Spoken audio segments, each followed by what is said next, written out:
നാരായണാഖില ഗുരോ ഭഗവൻ നമസ്തേ. ഗുരുവായൂരപ്പ, സർവേശ്വര. നമ്മൾ സാധാരണക്കാരെ സംബന്ധിച്ചിടത്തോളം പ്രയോഗം അറിയേണ്ടത് വളരെ ആവശ്യമാണ്. ഇല്ലാണ്ട് നമുക്ക് ഒരു ഇപ്പോൾ വീട്ടിൽ നല്ലൊരു പ്രഷർ കുക്കർ മേടിച്ച് വെച്ചു, ഇതിനെ എങ്ങനെ ഉപയോഗിക്കണം എന്നറിയാണ്ട് വെറുതെ മേടിച്ച് വെച്ചിട്ട് കാര്യമില്ലല്ലോ. അല്ലെങ്കിൽ ഒരു മിക്സി മേടിച്ച് വെച്ചു, അതിൻ്റെ ബട്ടൺ എങ്ങനെ ഉപയോഗിക്കണം എന്നറിയാത്ത മിക്സി ഇറങ്ങിയ കാലത്തൊക്കെ എനിക്ക് ഓർമ്മയുണ്ട്. ആ 80കളുടെയൊക്കെ തുടക്കത്തിൽ അമ്മമാർക്കൊക്കെ പേടിയായിരുന്നു ഇത് ഉപയോഗിക്കണം, എങ്ങനെ ഉപയോഗിക്കേണ്ടതെന്നറിയില്ല. അപ്പോൾ അതിനൊരു മാനുവൽ നോക്കി പഠിക്കാമെന്നൊക്കെ ഉണ്ടായിരുന്നു പണ്ട്. അപ്പോൾ അതുപോലെയാണ് രഹസ്യവിദ്യകളും. ഇതൊക്കെ എന്തുകൊണ്ടാണ് രഹസ്യവിദ്യ എന്ന് പറഞ്ഞു കഴിഞ്ഞാൽ, തെറ്റായ കൈകളിൽ പോയി പെട്ട് കഴിഞ്ഞാൽ വലിയ അപകടങ്ങൾ ഉണ്ടാക്കും. അങ്ങനെയുള്ള ഒരു മഹാവിദ്യ തന്നെയാണ് നാരായണ കവചം ശരിക്കും.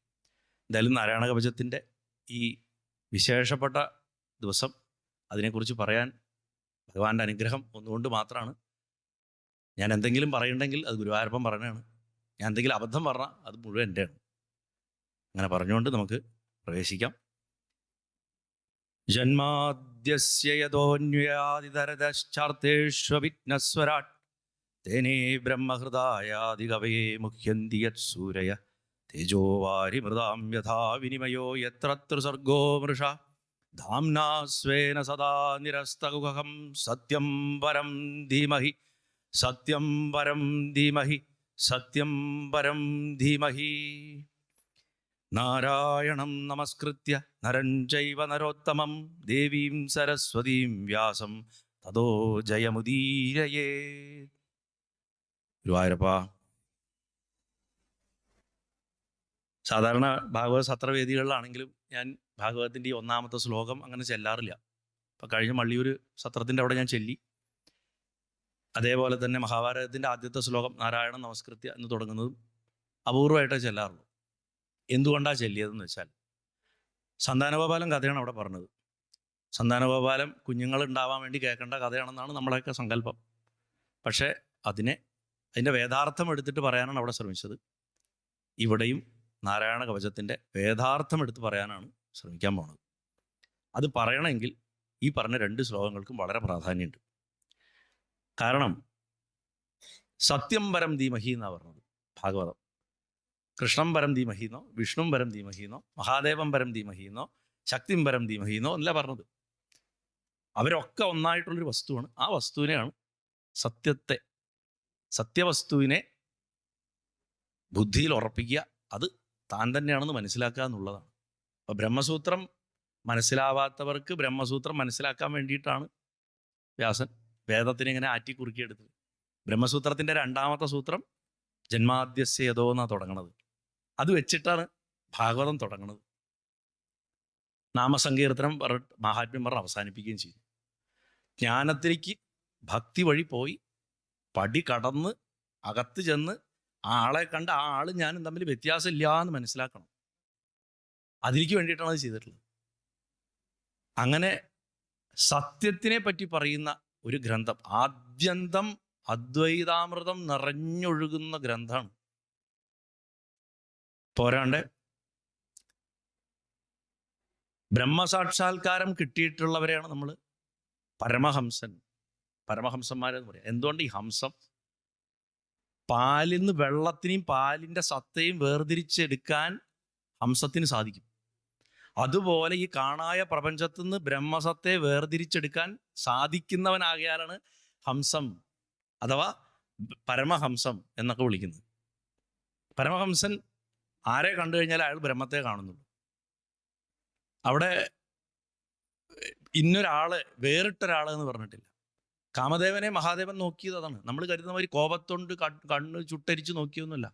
ഭഗവാൻ നോക്കിയപ്പോൾ ഭഗവാൻ താൻ ബ്രഹ്മം, അതും ബ്രഹ്മം. അതോടെ കാമദേവൻ്റെ ഐഡന്റിറ്റി ഇല്ലാണ്ടായി പോയി. കാമദേവന് പിന്നെ കാമദേവൻ എന്ന് പറഞ്ഞ് നിൽക്കാൻ പറ്റാണ്ടായി പോയതുകൊണ്ടാണ് എരിഞ്ഞടങ്ങിപ്പോയത്. അപ്പോൾ അതിന് എന്താ മനസ്സിലാക്കേണ്ടത്? ജ്ഞാനം ഒരു തരത്തിൽ ആയുധമാണ്. ഒരു തരത്തിൽ നോക്കിയാൽ ആയുധമാണ്. അപ്പം പരമഹംസന്മാരാൽ പറയപ്പെട്ട ഒരു അറിവാണ് ഗീത. ഗീത അതെ, പരമഹംസൻ തന്നെ പറഞ്ഞിരിക്കുന്നത്. ഭാഗവതം അത് ആർക്ക് വേണ്ടിയാണ് പറഞ്ഞിട്ടുള്ളത്? മോക്ഷം ആഗ്രഹിക്കുന്ന നമ്മളെപ്പോലുള്ളവർക്ക് വേണ്ടിയിട്ട് തന്നെയാണ് പറഞ്ഞിട്ടുള്ളത്. പക്ഷെ പറഞ്ഞു തരുന്നത് പരമഹംസനാണ്, അത് അറിഞ്ഞ ആളാണ്. ശുഖബ്രഹ്മർഷി മോക്ഷം ആഗ്രഹിക്കണ പരീക്ഷത്തിന് പറഞ്ഞു കൊടുക്കുകയാണ്. പരീക്ഷത്തിന്റെ സിറ്റുവേഷനിലേക്ക് നമ്മൾ എത്തിയിട്ടില്ല. പരീക്ഷത്ത് 7 ദിവസം കഴിഞ്ഞാൽ മരിക്കും. മരണം മുന്നിൽ കണ്ടു നിൽക്കുകയാണ്. നമ്മൾ മരിക്കില്ല എന്ന് പറഞ്ഞിട്ടിരിക്കുന്ന ആൾക്കാരാ. അപ്പോ വാസ്തവത്തിൽ നല്ല വെടിപ്പായിട്ട് സമാധാനമായിട്ട് ഈ ശരീരം കളയാൻ മരിക്കാൻ വേണ്ടി പഠിപ്പിക്കണതാണ് ശരിക്കും ഭാഗവതം. അങ്ങനെ പറയപ്പെടുന്ന ഭാഗവതത്തിൻ്റെ അകത്തൊരു മന്ത്രവാദ ഗ്രന്ഥത്തിലുള്ള പോലെ ഈ കവചം എങ്ങനെ വന്നു? ആരെങ്കിലും ആലോചിച്ചിട്ടുണ്ടോ? കവചം ശരിക്കും എന്തിനാ? നമുക്കൊരു പ്രശ്നത്തിൽ നിന്ന് നമ്മളെ രക്ഷിക്കാൻ, ബാധകളിൽ നിന്ന് രക്ഷിക്കാൻ, ശത്രുക്കളിൽ നിന്ന് രക്ഷിക്കാൻ, ചിലപ്പോൾ വീട്ടുകാരിൽ നിന്ന് രക്ഷിക്കാൻ, അല്ലേ? ചിലപ്പോൾ വീട്ടുകാരിൽ നിന്ന് രക്ഷിക്കാൻ കവചം വേണം. ഇങ്ങനെ അനവധി നമുക്ക് മനസ്സുമായിട്ട് പൊരുത്തപ്പെട്ടു പോവാത്തതോ നമ്മുടെ ശരീരത്തിനോ മനസ്സിനോ ഈവൻ ആത്മാവിനെ പോലും മുറിപ്പെടുത്താൻ, ആത്മാവിനെ മുറിപ്പെടുത്താൻ എങ്ങനെയാണെന്നൊക്കെ ചോദിക്കും. പക്ഷെ മന്ത്രവാദത്തിൽ അത് സാധിക്കും. അതിൽ നിന്നൊക്കെ നമുക്ക് തരുന്ന ഒരു ഷീൽഡാണ്, ഒരു പടച്ചട്ട. അതിനാണ് നമ്മൾ കവചം എന്ന് പറയുന്നത്. അപ്പൊ കവചമാകണമെങ്കിൽ ആദ്യം അതിൻ്റെ മന്ത്രാക്ഷരങ്ങളെ നമ്മുടെ ശരീരത്തിൽ ന്യസിച്ചിട്ട്, ഓരോ അംഗങ്ങൾ തൊട്ട് അതിൻ്റെ ഇന്ന അംഗങ്ങളിൽ ന്യസിച്ച് നമ്മുടെ ശരീരത്തെ മന്ത്രമയമാക്കിയിട്ട് നിർത്തുകയാണ്. ആ ഒരു ദിവസത്തേക്ക്, ഒരു സൂര്യോദയത്തിന് തൊട്ട് അടുത്ത സൂര്യോദയം വരെയുള്ള സമയത്തേക്ക് നമ്മൾ ഉറങ്ങുമ്പോൾ പ്രത്യേകിച്ച് നമുക്ക് സംരക്ഷണം വേണം. കാരണം നമ്മൾ കരുതുന്ന മാതിരി മനുഷ്യൻ മാത്രമല്ല അറ്റാക്ക് ചെയ്യുക, പാറ്റയും എലിയും മാത്രമല്ല അറ്റാക്ക് ചെയ്യുക. അസംഖ്യം കാണാത്ത, ഇവിടെ എത്രയോ കസേരകൾ ഒഴിഞ്ഞു കിടക്കുന്നുണ്ട്. നിങ്ങൾക്ക് തോന്നുന്നുണ്ടോ ഇവിടെ ആൾക്കാരില്ലാന്ന്? ഇവിടെ ലക്ഷക്കണക്കിന് ആൾക്കാരാണ് നിൽക്കുന്നത്. മനുഷ്യരല്ല ഇരിക്കുന്നു മാത്രം. എന്താ ചിരിക്കുന്നു? ഉറപ്പായിട്ടും നമ്മൾ കരുതുന്നു നമ്മൾ സ്വകാര്യതകളിൽ പല തമാശകളും ആരും കാണുന്നില്ല എന്ന് പറഞ്ഞിട്ട് ഒപ്പിക്കുന്നുണ്ട്. അനവധി ദൃക്സാക്ഷികളാ. ഒരു മഹാക്ഷേത്രത്തിലൊക്കെ വരുമ്പോൾ ആ ഭഗവാന്റെ പാർശ്വതാദികളും എത്രയോ ഭക്തന്മാരുടെ ആത്മാക്കളും ഒക്കെ ഉണ്ടാവും. അവർക്ക് വേണ്ടിയിട്ടാണ് ഒഴിഞ്ഞു കിടക്കുന്ന കസേരയുണ്ടെങ്കിലും ഭഗവാന്റെ കഥ പറയണം, ഭഗവാനും കേൾക്കാനുണ്ടോ. ഇത്തരം ശക്തികൾ പോലെയല്ല അപകടം ഉണ്ടാക്കുന്ന ശക്തികൾ. ചിലപ്പോൾ ഈവൻ ഉപാസനയിൽ പോലും നമ്മൾ വളർന്നു വരുന്നത് നമ്മുടെ ഒരു പൂർവീകനന് ഇഷ്ടാവണമെന്നില്ല. ഇപ്പം പൂർവ്വത്തിൽ ഒരു കുടുംബത്തിൽ ഒരു ദേവതാ സ്വരൂപത്തിനെയാണ് പ്രാർത്ഥിച്ചു വരുന്നത്. നമ്മളൊന്ന് വഴിമാറി സഞ്ചരിച്ചാൽ ചിലപ്പോൾ ചിലയിടങ്ങളിൽ ആ പൂർവീകരുടെ ആ ഒരു പാരമ്പര്യ ആത്മാക്കൾക്ക്, പിതൃക്കൾക്ക് ചിലപ്പോൾ ഇഷ്ടപ്പെടില്ല. അതെന്താ വഴിമാറിപ്പോയത്? അത് പറ്റില്ലല്ലോ, തടയണം. ഇനി വേറെ ചിലത് നമ്മുടെ കർമ്മങ്ങളുമായിട്ട് ബന്ധപ്പെട്ടിട്ട്, നമ്മുടെ പൂർവ്വകർമ്മം മഹാമോശമാണ്. നമ്മളൊരു ഉപാസനയിൽ കൂടെ ആ കർമ്മങ്ങളെ എരിച്ച് രക്ഷപ്പെട്ട് മുന്നോട്ട് പോകാനുള്ള പ്രയത്നം നടത്തുമ്പോൾ വേറൊരു 9 ആൾക്കാരുണ്ട്. അവരെ ഭഗവാൻ ഏൽപ്പിച്ചിട്ടുള്ളത് നമ്മുടെ സകല പരിപാടികളും പണ്ട് ചെയ്തതിനുള്ള ശമ്പളം ഇപ്പം തരാനാ. നവഗ്രഹങ്ങളെന്ന് പറയും. അവരവരുടെ ഡ്യൂട്ടിയെ ചെയ്യണം. നമ്മളവരെ ചീത്ത പറയരുത്. ഒരിക്കലും ഒരു മോശം ഗ്രഹം, ദുഷ്ടഗ്രഹം എന്നൊന്നും പറയരുത്. അത് പറയുന്നവൻ തന്നെ അപകടമാണ്. അത് കേട്ട് സംഭാഷണത്തിൽ പോലും ഒരു ഗ്രഹത്തിന് മോശം എന്ന് പറയരുത്. നമ്മുടെ കയ്യിലിരിപ്പാണ് ബ്ലൂ പ്രിന്റ് ആയിട്ട് അവിടെ ജനിച്ച സമയത്ത് കാണുന്നത്. നമ്മൾ പണ്ട് ചെയ്തു കൂട്ടിയിട്ടുള്ളൂ. ഈ ഗ്രഹങ്ങൾ തടസ്സം ഉണ്ടാക്കും ഉപാസനയിൽ. ഇതിന് പുറമെ മനുഷ്യരും, ചിലപ്പോൾ മനുഷ്യരിൽ നമ്മുടെ വീട്ടിലുള്ള മറ്റൊരു വ്യക്തിയിൽ കുടികൊള്ളുന്നത് ശരിയല്ലാത്തൊരു ശക്തിയായിരിക്കാം. അവർക്ക് നിലനിൽപ്പിൻ്റെ വിഷയങ്ങളുണ്ടാവും. ഒരാൾ പുതുതായിട്ട് വീട്ടിലൊരു ഉപാസന തുടങ്ങുമ്പോൾ അല്ലെങ്കിൽ എന്തെങ്കിലും ഒരു സൽക്കർമ്മം ചെയ്യുമ്പോൾ അവിടെ ഓൾറെഡി ആ വീട് പണിയുന്നതിന് മുന്നേ ആ പറമ്പിൽ എത്രയോ കാലമായിട്ട് വസിക്കുന്ന ശക്തികളുണ്ടാവും. മനുഷ്യനെല്ലാം കയ്യേറിയതാണല്ലോ. നമ്മുടെ ഈ ഭൂമി ഒന്നും നമ്മുടെ അല്ല. ഇവിടെയൊക്കെ എത്രയോ സൂക്ഷ്മ ശരീരങ്ങളുള്ള എത്രയോ ശക്തികളുണ്ട്. സർപ്പങ്ങളുടെ ആയിരുന്നു കേരളം എന്ന് പറഞ്ഞ ഭൂമി തന്നെ. അപ്പോൾ അവർക്ക് ഇഷ്ടപ്പെടാതെ വരും. അവർക്ക് അവരുടെ വീട്ടിൽ അവർക്ക് ജീവിക്കാൻ പറ്റാത്ത അവസ്ഥ നമ്മുടെ ഉപാസന കൊണ്ടുണ്ടാവും. അവർക്ക് ഇരിക്കാൻ പുറത്ത് കിട്ടില്ല. അപ്പോൾ അവർ പണി തുടങ്ങും. ഇങ്ങനെ അനവധി പ്രശ്നങ്ങൾ ഒരു ഉപാസകന് തന്നെ ഉണ്ടാവും. സാധാരണക്കാരൻ്റെ കാര്യം പറയാനുമില്ല. അപ്പം അതിൽ നിന്നൊക്കെ രക്ഷിക്കാൻ ആണ് ഇന്നത്തെ കാലത്ത് കവചത്തിൻ്റെ ഏറ്റവും വലിയ ആവശ്യം. പണ്ട് ഇത് യുദ്ധങ്ങളിൽ ഉപയോഗിച്ചു. പക്ഷേ യുദ്ധങ്ങളിൽ കൂടുതൽ അസ്ത്രസ്വഭാവമുള്ള മന്ത്രങ്ങൾ കൊണ്ടുള്ള കവചങ്ങളുണ്ട്. ധാരാളം ബീജാക്ഷരങ്ങളൊക്കെ ഉണ്ടാവും. ഇപ്പോൾ അമ്മയുടെ കവചം, ദേവീ കവചം പ്രസിദ്ധമാണ്, എല്ലാവർക്കും അറിയാം. ദേവി മഹാത്മ്യമൊക്കെ വായിക്കുമ്പോൾ ദേവീ കവചം വായിക്കും, അല്ലേ? മഹാവിഷ്ണുവിന് തന്നെ ഇഷ്ടംമാതിരി കവചമുണ്ട്. ത്രൈലോക്യമോഹനം, വിഷ്ണു കവചം, വിഷ്ണു പഞ്ചര കവചം, വെങ്കടേശ്വര കവചം, കൃഷ്ണന്റെ അനവധി കവചങ്ങളുണ്ട്, സുദർശനത്തിന് കവചങ്ങളുണ്ട്. ഈ കവചങ്ങളിലൊക്കെ അനവധി ബീജമന്ത്രങ്ങളും മന്ത്രങ്ങളും പല സംഭവങ്ങളും കാണും നമ്മൾ. പക്ഷെ നാരായണ കവചത്തിൽ ഇതൊന്നും കാണുന്നില്ല. നാരായണ കവചത്തിൽ എവിടെയെങ്കിലും നിങ്ങൾ മന്ത്രങ്ങൾ കണ്ടിട്ടുണ്ടോ? അതിനെ മന്ത്രം, നാരായണ കവച മന്ത്രം എന്ന് നമ്മൾ പറയും, പക്ഷെ മന്ത്രം നമ്മൾ കാണുന്നില്ല. ഭാഗവതത്തിലുള്ള പാഠത്തിൽ അതിൻ്റെ ന്യാസമില്ല, ഋഷി ആരാന്നറിയില്ല, ഛന്ദസ് ആരാന്നറിയില്ല, ദേവത ആരാന്നും പറയുന്നില്ല. പറഞ്ഞിരിക്കുന്നത് പരമഹംസന്മാരെ മുമുക്ഷുക്കൾക്ക് പറഞ്ഞു കൊടുത്തതാണെന്ന് എല്ലാ അധ്യായത്തിൻ്റെ അവസാനം ഓർമ്മിപ്പിക്കുന്നുണ്ട്. അപ്പം അതിൻ്റെ അർത്ഥം ഇത് യുദ്ധം ചെയ്ത് ജയിക്കാനോ മന്ത്രവാദത്തിൽ നിന്ന് രക്ഷപ്പെടാനോ ശത്രുക്കളെ കൊല്ലാനോ അല്ല എന്ന് നമുക്ക് വേണമെങ്കിൽ അർത്ഥം എടുക്കാം. അതിന് ഉപകരിക്കും, ഇല്ല എന്ന് ഞാൻ പറയുന്നില്ല. പക്ഷെ അതിന് പ്രയോഗമുണ്ട്. നാരായണ കവചം ഇന്ന് നമ്മൾ ചെല്ലുന്നത് സ്തോത്രമായിട്ടാണ്. കവചം കവചായി പ്രയോഗിക്കണമെങ്കിൽ അതിൻ്റെ ഋഷി, ഛന്ദസ്, ന്യാസം സകലതും വേണം. ഞാൻ ഇത് എന്തുകൊണ്ട് ഇവിടെ പറഞ്ഞു വെച്ചാൽ, ഞാൻ ഇതൊരു ഒഴുക്കം മട്ടിലാണ് പണ്ടാ ലൈവിൽ പറഞ്ഞു പോയത്. ഞാൻ കൂടുതൽ വിസ്തരിച്ചില്ല, കാരണം ഇതൊന്നും പബ്ലിക്കായിട്ട് ഡിസ്കസ് ചെയ്യാൻ പാടില്ലാത്ത വിഷയങ്ങളാണ്. ന്യാസം ധ്യാനവും ഒക്കെ ഗുരുമുഖത്തുനിന്ന് കിട്ടേണ്ടതാണ്. അപ്പം ചിലവർ കേട്ടിട്ട് എനിക്ക് അന്ന് എഴുതി ചോദിച്ചിരുന്നു, ഇതിന് ന്യാസവും ധ്യാനവും ഇല്ലല്ലോ, നാരായണ കവചത്തിന് എവിടെയാണ് ന്യാസം ധ്യാനം? ചില പ്രധാന പൂജാരിമാരുടെ അടുത്തും തന്ത്രിമാരുടെ അടുത്തും വരെ അവർ ചോദിച്ചു, നാരായണ കവചത്തിന് ന്യാസവും ധ്യാനവും ഇല്ല എന്ന് പറഞ്ഞു. അത് കേരളത്തിലും പുറത്തും അറിയപ്പെടുന്ന പ്രസിദ്ധ ഭിഷഗ്വരനായിട്ടുള്ള ഒരു ആയുർവേദ ഡോക്ടർ, അദ്ദേഹം എനിക്കൊരു ജ്യേഷ്ഠതുല്യനാണ്, അദ്ദേഹം തന്നെയാണ് ഗുരുവായൂരപ്പൻ്റെ പരമഭക്തൻ. അദ്ദേഹമാണ് എൻ്റെ അടുത്ത് അതിനെക്കുറിച്ച് ഏറ്റവും താല്പര്യത്തോടു കൂടി ചോദിച്ച ആൾ. അദ്ദേഹം കോയമ്പത്തൂരിൽ നിന്ന് പാലക്കാട് വഴി വരുമ്പോൾ, ഞാനന്ന് പാലക്കാടുള്ള സമയമായിരുന്നു. ഞാൻ പറഞ്ഞു, ചേട്ടനൊന്ന് ഈ വഴി വന്നാൽ, കൽപ്പാത്തിയിൽ വന്നു കഴിഞ്ഞാൽ ഞാൻ ഇവിടെ ഉണ്ട്, ഞാൻ പറഞ്ഞുതരാമോ? വാസ്തവത്തിൽ നാരായണ കവചത്തിന് കൃത്യമായ കരന്യാസം, ഹൃദയാദിന്യാസം, അക്ഷരന്യാസം ഒക്കെ ഉണ്ട്, എല്ലാം ഉണ്ട്. അത് ന്യസിച്ച് ഈ സ്തോത്രത്തിനെ മന്ത്രമാക്കി പിരിച്ച് മുദ്രകൾ സഹിതം തൊട്ട് ജയിപ്പിക്കുമ്പോഴാണ് ശരിക്കും ആ കവചം നമ്മൾ ധരിക്കണത്. അതങ്ങനെ ചെയ്താൽ ആ ദിവസത്തെ നമ്മുടെ ശരീരത്തിന്റെ വ്യത്യാസം തന്നെ എന്തായിരിക്കും? ഒരു ബൂസ്റ്റർ, ഒരു എന്താ പറയുക, നമ്മൾ റെഡ് ബുള്ളൊക്കെ ഒരു 10 കുപ്പി കഴിച്ചതിൻ്റെ ഒക്കെ അപ്പുറത്തേക്കുള്ള ഊർജ്ജമാണ് നമുക്ക് ആ ഒരൊറ്റ മന്ത്രഭാഗം കൊണ്ട് കിട്ടുന്നത്. അത് പക്ഷെ അങ്ങനെ ഉപയോഗിക്കാനുള്ള അത് നമ്മൾ സാധാരണക്കാർക്ക് ആവശ്യമില്ല. അപ്പോൾ ഞാൻ പറഞ്ഞു വന്നത് എന്താ വെച്ചാൽ, അങ്ങനെ ചെല്ലാൻ പാടുള്ളൂ എന്ന് പറയാനല്ല പറഞ്ഞു വന്നത്. ഇത് പറഞ്ഞ ആൾക്കാർ ആരാണെന്ന് ആദ്യം നന്നായിട്ട് ആലോചിക്കുക. ഏതൊക്കെ സാഹചര്യത്തിൽ പറഞ്ഞു എന്ന് ആലോചിക്കുക. മുഴുവൻ സിംബോളിക്കാണ്, പ്രതീകമാണ് ഭാഗവതം. ഭാഗവതം കേട്ടിട്ട് ആ കഥ അതേപടി തിന്നാൽ ആ കഥയായിട്ട് ഇരിക്കുകയുള്ളൂ. ദശമം പ്രത്യേകിച്ചും, ദശമം ശരിക്കും മനസ്സിലാക്കിയാൽ ഏകാദശം നല്ല അസലായിട്ട് മതിരിക്കും,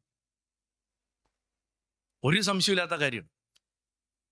എന്തുകൊണ്ട് ഈ കവചം ഭഗവാന്റെ കഥയുടെ എവിടെയും കൊണ്ടുപോയി വെച്ചില്ല? വ്യാസമഹർഷിക്ക് വേണമെങ്കിൽ അവിടെ എഴുതി വെച്ചാൽ മതിയായിരുന്നു. നമ്മൾ സിനിമയിൽ ഫ്ലാഷ് ബാക്ക് കാണിക്കണ മാതിരി ഭഗവാൻ അർജുനനോട് പറഞ്ഞു, പണ്ട് ഇന്ദ്രന് ഇങ്ങനെ കൊടുത്തതാണെന്ന് പറഞ്ഞിട്ട് അവിടെ വെച്ചില്ല. എന്തിനാ അതിനെ കൊണ്ടിട്ട് ഇത്രയും തുടക്കത്തിൽ കൊണ്ടുപോയി വെച്ചത്? ഇതൊക്കെ അനവധി ചോദ്യങ്ങൾ നമ്മൾ ശരിക്കും ഈ നാരായണ കവചത്തിനെ കുറിച്ച്, അതിൻ്റെ അർത്ഥത്തെക്കുറിച്ച് ചിന്തിക്കുമ്പോൾ എടുക്കേണ്ടതുണ്ട്. ഞാൻ കുറച്ച് സമയമെടുത്തത് പറയണത് വെച്ചാൽ, ഞാൻ ഇന്ന് നാരായണ കവചത്തിൻ്റെ അർത്ഥമൊന്നും പറയാൻ പോകുന്നില്ല. അത് കേൾക്കാൻ താല്പര്യമുള്ള ആൾക്കാർക്ക് ആ ലൈവിൽ ഞാൻ വിസ്തരിച്ച് പറഞ്ഞിട്ടുണ്ട്.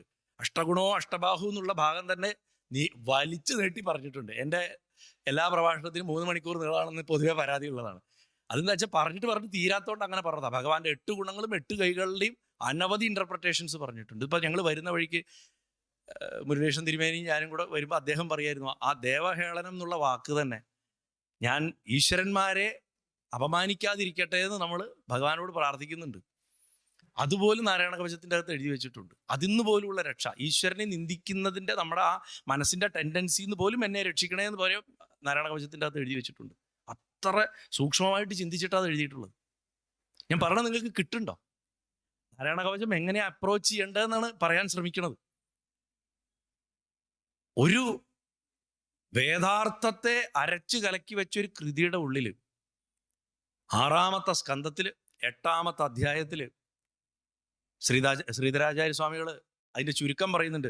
അഷ്ടമേ വിശ്വരൂപസ്തു വർമ്മ നാരായണാത്മകം ഇന്ദ്രായ പ്രാഹ ഏനേന്ദ്രോ ഗുപ്തോ ദൈത്യാനഥാജയത്.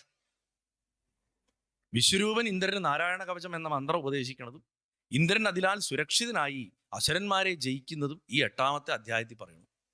ഈ ജയം എന്നുള്ളത് കൊണ്ടാണ് ഞാൻ നാരായണൻ നമസ്കൃത്യ അവരുടെ ജയമുദീരയെ എന്ന് പറഞ്ഞിട്ടുള്ള ശ്ലോകം ചൊല്ലിയത്.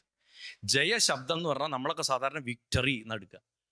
മുമ്പും കേട്ടിട്ടുള്ളവർക്ക് അറിയാം, പല പ്രഭാഷണങ്ങൾ ഞാൻ പറഞ്ഞു, ജയശബ്ദം എന്ന് പറഞ്ഞാൽ ജനന, ലയന, മരണ, എന്തിൻ്റെയും ജനനം തൊട്ട് നാശം വരെയുള്ള, സംഹാരം വരെയുള്ള അവസ്ഥ, അത് നന്നായി പോകുന്നതിനെയാണ് ജയം എന്ന് പറയുന്നത്. അത് വിശേഷമായാൽ വിജയം. അത് വിശേഷമായി ജീവിച്ചത് കൊണ്ട് അർജുനൻ വിജയൻ. ഒരു ജന്മം കിട്ടി, അത് ഭംഗിയായിട്ട് നല്ല സഫലമായിട്ട് ജീവിക്കുക, അതാണ് ആ ജയശബ്ദം. ആ ജീവിതയാത്രയുടെ കഥയാണ് മഹാഭാരതം. അതുകൊണ്ടാണ് അതിന് ജയ എന്ന് പേരിട്ടത്. ഇവിടെ ഇന്ദ്രൻ നേടുന്നതും ആ ജയം തന്നെയാണ് ശരിക്കും. അപ്പം പരീക്ഷിത്ത് ചോദിക്കുന്നുണ്ട് ശുഗമഹർഷിയുടെ അടുത്ത്. ചോദിക്കുന്ന ആളാരാ? മന്ത്രവാദിയല്ല, മന്ത്രവാദിയോടല്ല ചോദിക്കുന്നത് പരീക്ഷിത്ത്.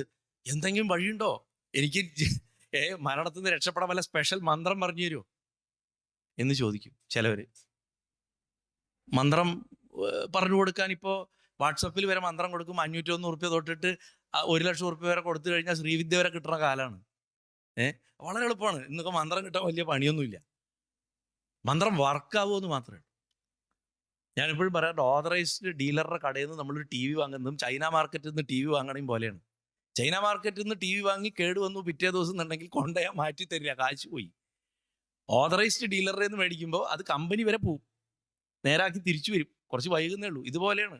ഗുരുനാഥനുണ്ട്, അത് വൃത്തിയായി കിട്ടിയിട്ടുണ്ടെങ്കിൽ മഹാദേവൻ വരെയുള്ള സ്ഥലത്തേക്ക് അത് പോവും, എന്നിട്ട് തിരിച്ചു വരും. നമ്മൾ തെറ്റ് ചെയ്താൽ ഈ പരമ്പര മുഴുവൻ നമ്മളെ സഹായിക്കാൻ നിൽക്കുക. നമ്മൾ ചൈന മാർക്കറ്റിൽ നിന്ന് മേടിച്ച് വാട്സപ്പിലും ഫേസ്ബുക്കിലും കണ്ട നാരായണീയം കോഴ്സും ഭഗവത്ഗീത കോഴ്സും ഒക്കെ എടുത്തിട്ട് അതിൻ്റെ അന്തരാർത്ഥം മനസ്സിലാക്കാതെ, അതിൽ ഒരു ശ്ലോകം പോലും ജീവിതത്തിൽ പകർത്താതെ അത് മുഴുവൻ പഠിച്ച് ഞാൻ ആ കോഴ്സിന് പോകുന്നുണ്ട്, ഈ കോഴ്സിന് പോകുന്നുണ്ട്, യൂണിഫോം ഡ്രസ്സ് ഇടുക, നാരായണീയം വായിക്കുക, ഇതൊന്നും ചെയ്തിട്ട് യാതൊരു കാര്യമില്ല. ഞാൻ വിഷമിപ്പിക്കാൻ പറയല്ല നിങ്ങളെ. ഞാൻ തുടക്കത്തിൽ പറഞ്ഞു, നിങ്ങളെയൊക്കെ ഞാൻ ഗുരുവായൂരപ്പനെ കണ്ടിട്ടാണ് നമസ്കരിച്ചിട്ടുള്ളത്. നമ്മൾ സംസാരിക്കുക. ഇതിൽ പരം വലിയ മിസ്ഇൻ്റർപ്രിട്ടേഷൻ. കലികാലത്തിൻ്റെ ഏറ്റവും വലിയ കുഴപ്പം എന്താ അറിയോ? സത്സംഗങ്ങൾ അധികം ഉണ്ടാവും, 99% മിസ്ഇൻ്റർപ്രിട്ടേഷൻ ഉണ്ടാവും, അബദ്ധങ്ങൾ പ്രചരിപ്പിക്കും. അതാണ് ഏറ്റവും വലിയ ചതിക്കുഴി. കാരണം ഒരു ധർമ്മത്തിനെ നശിപ്പിക്കാനുള്ള ഏറ്റവും മികച്ച മാർഗം നിങ്ങൾക്ക് എന്താ അറിയോ? ആ ധർമ്മത്തിന്റെ അകത്ത് കയറുക, അതിന്റെ ഡ്രസ്സ് ഇടുക, എന്നിട്ട് അതിനെ തകർക്കുക. ഇപ്പോഴത്തെ ഭക്തി പ്രസ്ഥാനങ്ങൾ പകുതിയും ചെയ്യുന്ന അതാണ്. അപ്പൊ അങ്ങനെയുള്ളവരിൽ നിന്നും സംരക്ഷണം വേണം നമുക്ക്. അതിനും കവചം ആവശ്യമാണ്. ഉപാസനയ്ക്ക് ഇരുന്നാൽ അതിന് മന്ത്രം കിട്ടിയോ ഇല്ലയോ വിഷയമല്ല. നിങ്ങൾ ഭാഗവതം ഉപാസിക്കാം, ലളിതാ സഹസ്രനാമം ഉപാസിക്കാം, ഗീത ഉപാസിക്കാം, എന്ത് വേണമെങ്കിലും ആയിക്കോട്ടെ, അല്ലെങ്കിൽ നാരായണ നാമോപാസന, എന്താണെങ്കിലും അതാത് ദേവതയുടെ കവചത്തെ കയ്യിൽ വെച്ചു കൊള്ളണം. സംശയിക്കണ്ട. അതും രാവിലെ ചെല്ലണം. ആദ്യം അത് ചെല്ലണം. അത് ചെല്ലി ആ കുപ്പായ ഇട്ടിട്ട് വേണം ജപം തുടങ്ങാൻ തന്നെ. അത് ധരിച്ചിട്ട് വേണം. പക്ഷെ അപ്പോഴും നാരായണ കവചം ഒന്ന് മാറിയിട്ട് കൈകെട്ടിയിട്ട് ഇങ്ങനെ ചിരിക്കുക.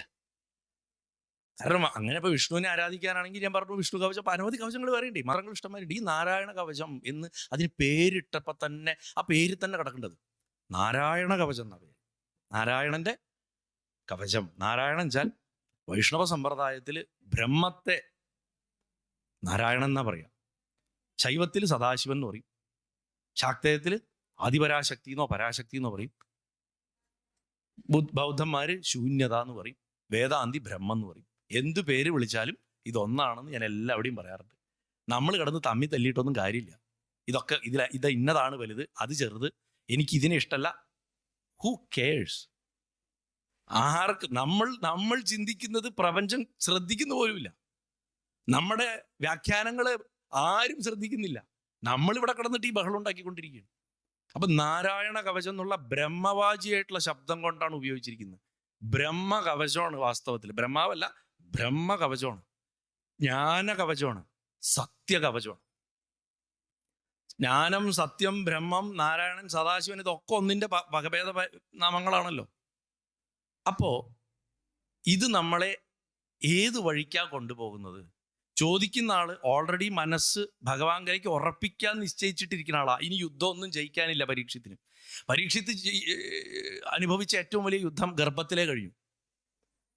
ബ്രഹ്മാസ്ത്രം ശരീരത്തിൽ ഏറ്റുവാങ്ങി ചാപിള്ളയായിട്ട് ജനിച്ചിട്ട് ഭഗവാൻ തൊട്ട് ജനിപ്പിച്ച ആളും. കൃഷ്ണൻ ജീവിതത്തിൽ ആകെ ഒരാളെ ശപിച്ചിട്ടുള്ളൂ, അശ്വത്ഥാമാവിനെ. ഭഗവാൻ നിഗ്രഹാനുഗ്രഹ ശേഷിയുള്ള ഒരാളാണ്. അദ്ദേഹത്തിന് ആരും ശപിക്കേണ്ട ആവശ്യമില്ല. ദുർബലനാ ശപിക്കുക, കൊന്നുകളെ ചെയ്യുക. ശക്തിയുള്ളവൻ ഇല്ലാണ്ടാക്കി കളയും. ശപിക്കണത് എപ്പോഴെന്താ വെച്ച് കഴിഞ്ഞാൽ മനസ്സിന് അത്രയധികം, ഇപ്പം നമ്മൾ ചിലർ ബ്രഹ്മഹത്യ ചെയ്യേണ്ട വിചാരിച്ചിട്ടാണെന്ന്, അതൊന്നുമല്ല. മനസ്സത്ര വിഷമിച്ചിട്ടിരിക്കുമ്പോൾ നമുക്ക് അയാളെ ഒന്നും ചെയ്യാനും പറ്റില്ല, എന്നാൽ നമുക്ക് കൊടുക്കും വേണമെങ്കിൽ.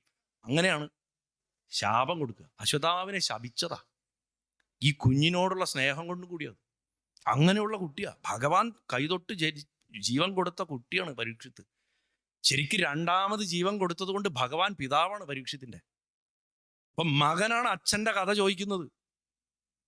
ഒരു തരത്തിൽ നോക്കിയ ഇത്രയും വലിയ പരീക്ഷണത്തെ അതിജീവിച്ചുകൊണ്ട് പരീക്ഷിത്തതെന്നാണ് പേര്. അങ്ങനെയുള്ള അദ്ദേഹം അറിവിന് വേണ്ടിയിട്ട് മനസ്സ് തുടച്ച് വൃത്തിയാക്കിയിട്ട് ആ പാത്രം വെച്ചിട്ട് ഗുരുനാഥ പാൽപ്പായസം വിളമ്പിത്തരുമെന്ന് പറഞ്ഞിട്ട് ഇങ്ങനെ ഇരിക്കുകയാണ്. ആരുടെ മുന്നിൽ? വ്യാസന്റെ മുന്നിൽ പോലില്ല. വ്യാസൻ കടന്നു പോകുമ്പോൾ പോലും കുളക്കരകളിൽ കുളിച്ചുകൊണ്ട് നിൽക്കുന്ന സ്ത്രീകള് ശരീരം മറയ്ക്കും. ശ്രീശുകൻ നടന്നു പോകുമ്പോൾ അവർ ശ്രദ്ധിക്കുക പോലുമില്ല. കാരണം ശ്രീശുകന് സ്ത്രീ പുരുഷ ഭേദമേ ഇല്ല, അത്ര ശുദ്ധനാണ്. അതുകൊണ്ടാണല്ലോ നമ്മൾ ആ പ്രസിദ്ധമായിട്ടുള്ള ആ ശ്ലോകം ഉണ്ടല്ലോ നമ്മുടെ ഭാഗവതത്തില്, പുത്രാന്ന് വിളിച്ചപ്പോൾ ഉപനയനം കഴിഞ്ഞ് പോകുമ്പോൾ ഭിക്ഷയ്ക്ക് പോകണ ആ ഭിക്ഷയും കഴിഞ്ഞ് പോകുമ്പോൾ പുത്രാന്ന് വിളിച്ചപ്പോൾ മകനല്ല തിരിഞ്ഞു നിന്നിട്ട് എന്താ അച്ഛാന്ന് ചോദിച്ചു. സമസ്ത പ്രപഞ്ചവും പുത്രേതി എന്ന് പറഞ്ഞാൽ വിളിക്കുന്നുണ്ടല്ലോ, ആ നീട്ടി വിളിക്കണതാണ്. അപ്പൊ അങ്ങനെയെന്ന് വിളിക്കുമ്പോൾ എന്താ അച്ഛാന്ന് തിരിഞ്ഞു നിന്ന് ചോദിക്കുന്നത് സാക്ഷാൽ പ്രപഞ്ചാണ്. മഹാദേവനാ ഉപനയനം കഴിച്ചത് ശ്രീശുകന്. വേദവ്യാസൻ മഹാദേവനെ സ്മരിച്ച് ഭഗവാൻ അമ്മയോടുകൂടി പ്രത്യക്ഷപ്പെട്ട് മഹർഷി എന്നെ എന്തിനു സ്മരിച്ചു, ഞാൻ എന്താ ചെയ്തു തരേണ്ടത് ചോദിച്ചപ്പോൾ എൻ്റെ മകന് ഉപനയനം നടത്തി തരണം പറഞ്ഞു. ഗായത്രി ഉപദേശിച്ചത് മഹാദേവനാ. എങ്ങനെ ജനിച്ച ഉടനെ ബ്രഹ്മജ്ഞാനം കിട്ടാതിരിക്കും? അങ്ങനെ ഉള്ള ആ ശുഗമഹർഷിയാണ് ഇത് പറഞ്ഞു കൊടുക്കുന്നത്. അപ്പോൾ ഇവിടെ ഈ കവചം ബ്രഹ്മവാചിയാണെന്ന് നമ്മൾ മനസ്സിലാക്കിക്കൊള്ളാം. എന്താണെങ്കിലും ഞാൻ ഇത്രയും സമയമെടുത്തത് പറഞ്ഞ് ഇതിൻ്റെ ഒരു അടിത്തറ ഉറപ്പിക്കാൻ വേണ്ടിയിട്ടാണ്. ഇതൊരു മാന്ത്രിക ക്രിയയല്ല. ഇത് നമ്മുടെ അയലത്തെ വീട്ടിൽ ആളെ ഒതുക്കാൻ വേണ്ടിയിട്ട് അല്ലെങ്കിൽ ബന്ധുക്കൾ സ്വത്തിൻ്റെ കാര്യത്തിൽ അടി നടക്കുമ്പോൾ ചെല്ലേണ്ട സാധനമല്ല. അതിനു വേണ്ടി ചെല്ലിയിട്ട് കാര്യമില്ല. നാരായണ കവചം നമ്മുടെ കർമ്മത്തിനെ ശുദ്ധമാക്കാനും ദുഷ്കർമ്മത്തിൽ നിന്ന് നമ്മൾ ചെയ്യുന്നതിൽ നിന്ന് നമ്മളെ തന്നെ രക്ഷിക്കാൻ. ചില ആൾക്കാർ പറയല്ലോ ഞാൻ ഭയങ്കര സംഭവമാണ്. ആ ഭാവത്തിൽ നിന്ന് നമ്മളെ രക്ഷിക്കുക, നമ്മളെ തെറ്റായ വഴികളിൽ നിന്ന് രക്ഷിക്കുക, ദുഷ്ടശക്തികൾ നമ്മുടെ മനസ്സിനെ സ്വാധീനിക്കുന്നതിനെ രക്ഷിക്കുക, നമ്മുടെ മനസ്സിൽ ദുഷ്ടചിന്തകൾ അങ്കുരിക്കുന്നതിന് നമ്മളെ രക്ഷിക്കുക. അങ്ങനെ സർവത്ര രക്ഷ. ആ പരബ്രഹ്മഭാവത്തിനെ നമ്മുടെ മനസ്സിൽ ഉറപ്പിച്ച് ഉറപ്പിച്ച് ഉറപ്പിച്ച് കൊണ്ടുവരാനാണ് നാരായണ കവചം. നാരായണ കവചം ധ്യാനിക്കേണ്ടതായിട്ടാണ് ഭാഗവതത്തിൽ, പ്രയോഗിക്കാനല്ല. ശരിക്കും ധ്യാനിച്ചുറപ്പിക്കാനാണ്. വ്യത്യാസമുണ്ട്. എന്ന് വെച്ചാൽ നിങ്ങൾ ജപിക്കേണ്ടെന്ന് ഞാൻ പറയില്ല. അർത്ഥറിഞ്ഞ് ഞാൻ ഈ ഇംഗ്ലീഷ് ടീച്ചർമാരാരെങ്കിലും ഉണ്ടോ അവിടെ? ഇംഗ്ലീഷ് സ്കൂളുകളിൽ പഠിപ്പിക്കണേ റെന്നൻ മാർട്ടിൻ്റെ ഗ്രാമർ പണ്ട് നമ്മളൊക്കെ സ്കൂളിൽ പഠിക്കുമ്പോണ്ട് അതിൽ കുറേ ചോദ്യങ്ങളുണ്ട്. അല്ലെങ്കിൽ ഇപ്പോൾ കുട്ടികൾ ഈ ലേബർ ഇന്ത്യയിലൊക്കെ കുറേ പാഠഭാഗങ്ങളും ചോദ്യങ്ങളുണ്ട്. ഇതിൻ്റെ ആൻസർ കീ വേറെ ഉണ്ടാവുക. ഞാനിപ്പോൾ ആൻസർ കീയുടെ കുറച്ച് സാധനങ്ങൾ എടുത്തു തരുന്നത്. ആ ആൻസർ കീ വെച്ചിട്ട് നിങ്ങൾ ഒന്നുകൂടെ പോയിട്ട് നാരായണ കവചം വായിക്കുമ്പോൾ ഗുരുവായൂരപ്പ നിങ്ങൾക്ക് ഞാനൊക്കെ സങ്കല്പിക്കണതിൻ്റെ അപ്പുറത്തേക്ക് നിങ്ങൾക്ക് കാണിച്ചു തരും. അദ്ദേഹം ഓരോരുത്തർക്കും വിശേഷമായിട്ടേ കൊടുക്കുള്ളൂ. ആർക്കെങ്കിലും അറിയണമെന്ന് എടുത്തിട്ട് കുറച്ചെടുത്ത് കൊടുക്കുക എന്നുള്ളത് ഗുരുവായൂരപ്പൻ്റെ ഒരു പണിയില്ല. നമ്മൾ ഓരോരുത്തർക്ക് എന്താ വേണ്ടത് അത് കൃത്യമായിട്ട് ഭഗവാൻ അറിയാതെ ഭഗവാൻ എടുത്തു തന്നിരിക്കും. അപ്പൊ ദേവന്മാർ വിശ്വരൂപന്റെ അടുത്ത് ചെന്നിട്ട് ഞങ്ങൾക്ക് അങ്ങ് ഗുരുനാഥനായിട്ടിരിക്കണം പറഞ്ഞു. ആ കഥയൊക്കെ നിങ്ങൾക്ക് അറിയാം, ഓൾറെഡി പറഞ്ഞു കഴിഞ്ഞിട്ടുണ്ടാവും എന്ന് വിചാരിക്കുന്നു ഞാൻ. ബൃഹസ്പതി വ്യാഴം ഈശ്വരന്റെ രൂപം, അദ്ദേഹം സഭയിലേക്ക് വന്നപ്പോൾ ഇന്ദ്രൻ ശ്രദ്ധിച്ചില്ല. അതായത് ഈശ്വരന്റെ കൃപ വരുന്ന സമയത്ത് ഇന്ദ്രൻ കൈകളുടെ ദേവനാണ്. കൈകളുടെ പ്രധാന കർമ്മേന്ദ്രിയമാണ്. എന്തുകൊണ്ട് ഇന്ദ്രൻ ശ്രദ്ധിച്ചില്ല എന്ന് പറഞ്ഞാൽ ഏറ്റവും പ്രധാന കർമ്മേന്ദ്രിയ. കാരണം കാലില്ലെങ്കിലും കൈ വേണം. കൈയില്ലെങ്കിൽ ഭയങ്കര കഷ്ടമാണ്, വളരെ ബുദ്ധിമുട്ടാണ് നമുക്ക് ജീവിക്കാൻ. നമ്മുടെ കർമ്മങ്ങൾ ചെയ്യുന്നതിൻ്റെ ഒരു കാണാവുന്ന സിമ്പിൾ ഈ കൈ കൊണ്ടാണ് ഞാനത് ചെയ്തതെന്നാ പറയാം അല്ലേ. ഈ കൈ കൊണ്ടാണ് ഞാൻ അങ്ങനെ ചെയ്ത് ഇങ്ങനെ ചെയ്ത് എന്ന് നമ്മൾ പറയും. നമ്മൾ എന്ത് പറയുമ്പോഴും ആക്ഷൻസ് കാണിക്കുന്നത് കൈ കൊണ്ടാണ്. കൈ കൊണ്ടാണ് നമ്മൾ നമ്മളെ പ്രകടിപ്പിക്കുന്നത്. കണ്ണും കൈയും, ജ്ഞാനേന്ദ്രിയങ്ങളിൽ കണ്ണും കർമ്മേന്ദ്രിയങ്ങളിൽ കൈയും കൊണ്ടാണ് നമ്മൾ നമ്മളെ മറ്റൊരാൾക്ക് മനസ്സിലാക്കി കൊടുക്കാൻ വേണ്ടിയിട്ട് നമ്മൾ പ്രയത്നിക്കുക. അപ്പൊ ഇന്ദ്രൻ കൈയാണ്, ഇന്ദ്രൻ മനസ്സുമാണ്. ഇന്ദ്രിയങ്ങളുടെ രാജാവായതുകൊണ്ട് ഇന്ദ്രൻ മനസ്സ്, അത് മറ്റൊരർത്ഥം. ഈ കൈയുടെ ദേവനായതുകൊണ്ട് കർമ്മത്തിൽ അഹങ്കാരം വരികയാണ്. ഞാൻ ആ അമ്പലത്തിന് അത്ര ഡൊണേഷൻ കൊടുത്തു, ആ ഫ്ലെക്സ് അടിപ്പിച്ചത് ഞാനാ, ഇവിടുത്തെ പന്തലിട്ടത് ഞാനാ ഇവിടുത്തെ കമ്മിറ്റി പ്രസിഡന്റ്. ഞാൻ വന്നതിന് ശേഷമാണ് ഈ അമ്പലത്തിലൊക്കെ കല്ലിട്ടത്. എല്ലാ കല്ലിലും ആൾക്കാരുടെ പേര് എഴുതി വെക്കും, ആ സരസ്വതി ദേവിയെ ചവിട്ടി കിടക്കാൻ വേണ്ടിയിട്ട്. സരസ്വതി ദേവി അക്ഷരങ്ങളുള്ള പ്രദക്ഷിണ വഴിയിൽ ജന്മത്ത് നടക്കല്ലേ, ബുധൻ നശിച്ചു പോവും ജാതകത്തിൽ. മഹാപാപം ചെയ്യിച്ചവർക്ക് കിട്ടുന്നുണ്ട് വേറെ ആ അക്ഷരം അവിടെ എഴുതിയിട്ട്. പണ്ടൊക്കെ ഒരു ന്യൂസ് പേപ്പർ കാലിൽ തട്ടിയാൽ നമ്മൾ അറിയാണ്ട് ആ സംസ്കാരം നമ്മുടെ ഇവിടെ ഡൊണേറ്റഡ് ബൈ ഇന്നാളൻ ഫാമിലി, ഇന്നാളുടെ അമ്മയുടെ താവഴി എന്നൊക്കെ എഴുതി വയ്ക്കും. അപ്പൊ ആ മൊത്തം ആൾക്കാർക്ക് ഇട്ടാ പണി. ചവിട്ടണവനും പണി, കല്ലിടിച്ചവനും പണി, കല്ല് കൊടുത്തവർക്കും പണി. മഹാപകടമാണ് ചെയ്യുന്നത്.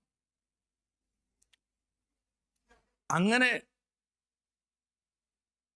ഈ ബൃഹസ്പതി എന്ന് പറയുന്ന ഈശ്വരകൃപ സഭയിലേക്ക് വരുമ്പോ കർമ്മത്തിൽ അഹങ്കരിച്ചിരിക്കുന്ന നമ്മൾ ഈശ്വരനെ ഗൗനിക്കുന്നില്ല. അതുകൊണ്ട് എന്തുണ്ടായി? ഐശ്വര്യക്ഷയം ഉണ്ടായി.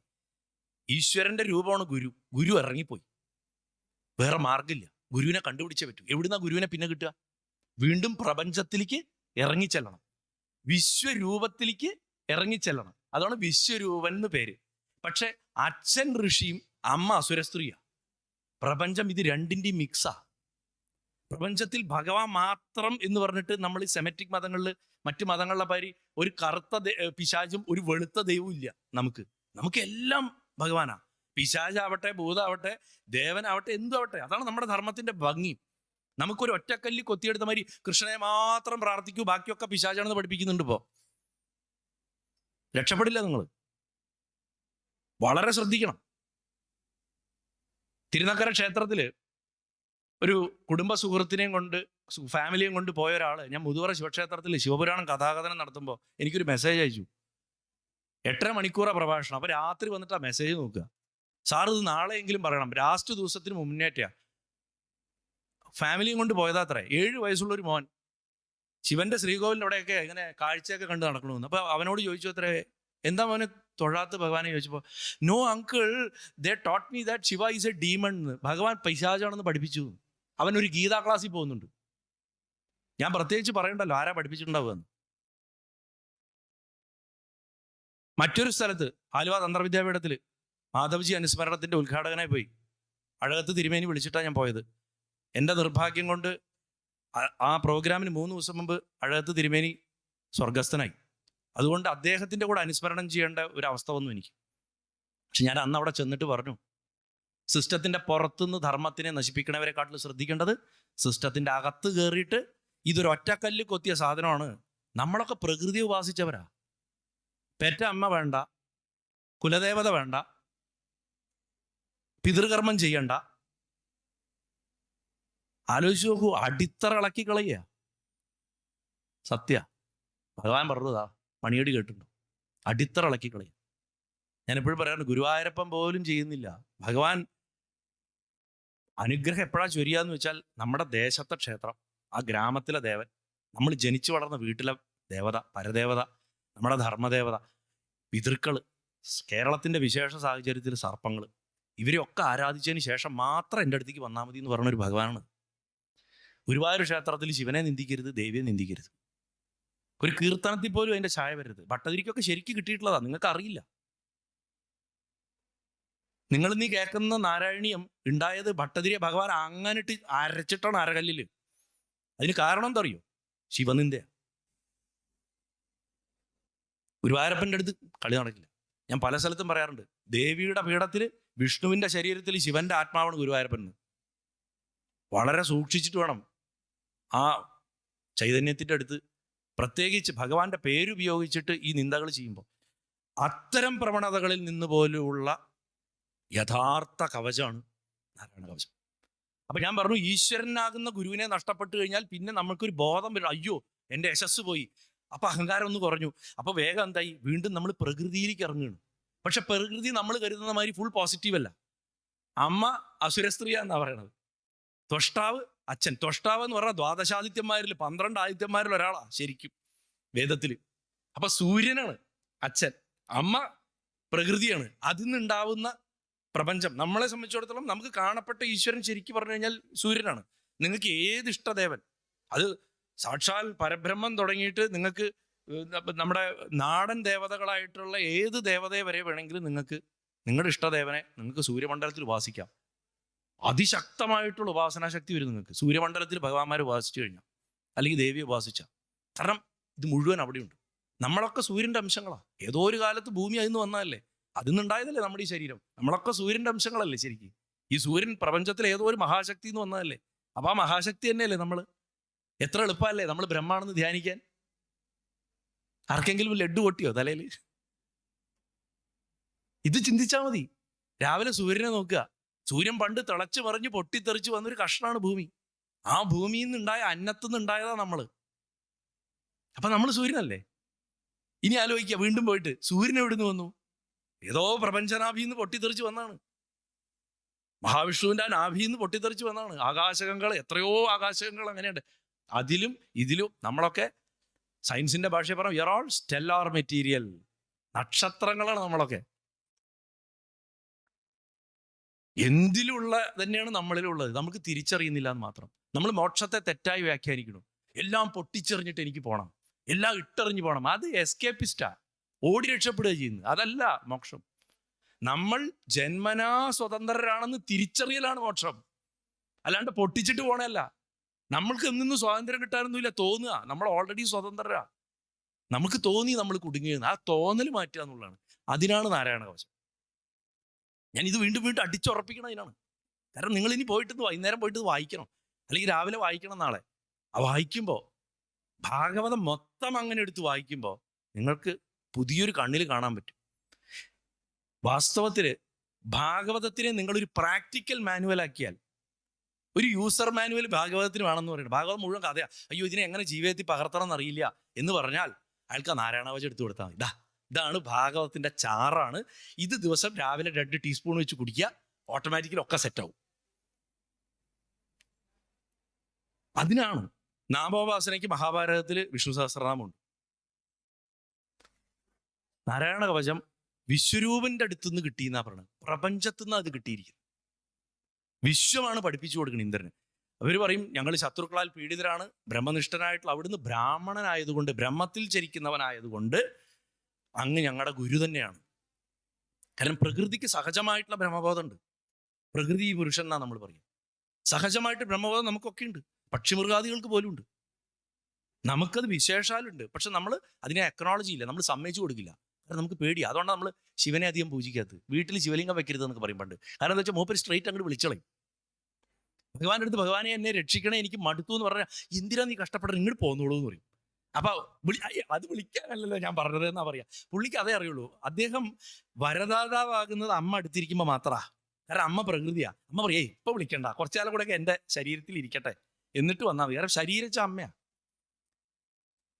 ഭഗവാൻ വെട്ടൊന്ന് തുണ്ടൻ രണ്ടിൻ്റെ ആളാണ്. നേരെ നമ്മളെ രക്ഷിച്ചെടുക്കുക ചെയ്യണം ചക്രത്തുനിന്ന്. പക്ഷെ സ്ഥിതികാരകനാണ് നാരായണൻ എന്നുള്ളതുകൊണ്ട് നമ്മൾ ഇവിടെ തന്നെ നിർത്തി അദ്ദേഹത്തിന്റെ ജോലി നിലനിർത്തുക എന്നുള്ളതാണ്. നിർത്തി ശുദ്ധാക്കും. അതുകൊണ്ടാണ് വില്ലുമംഗലത്തിന്റെ അടുത്തൊക്കെ പറഞ്ഞത് എന്തിനാ വയറുവേന മാറ്റാൻ പോയത്, 3 ജന്മം ഇനിയും ജനിക്കേണ്ടി വരില്ലേ ചോദിച്ചത് അതുകൊണ്ടാണ്. അപ്പോൾ ഇവിടെ ബ്രഹ്മത്തിൽ ചരിക്കണവനായതുകൊണ്ട് ഗുരുവാക്കണം എന്ന് പറഞ്ഞു. ശത്രുക്കളെ ജയിക്കാൻ ഞങ്ങൾ ഇച്ഛിക്കുന്നു.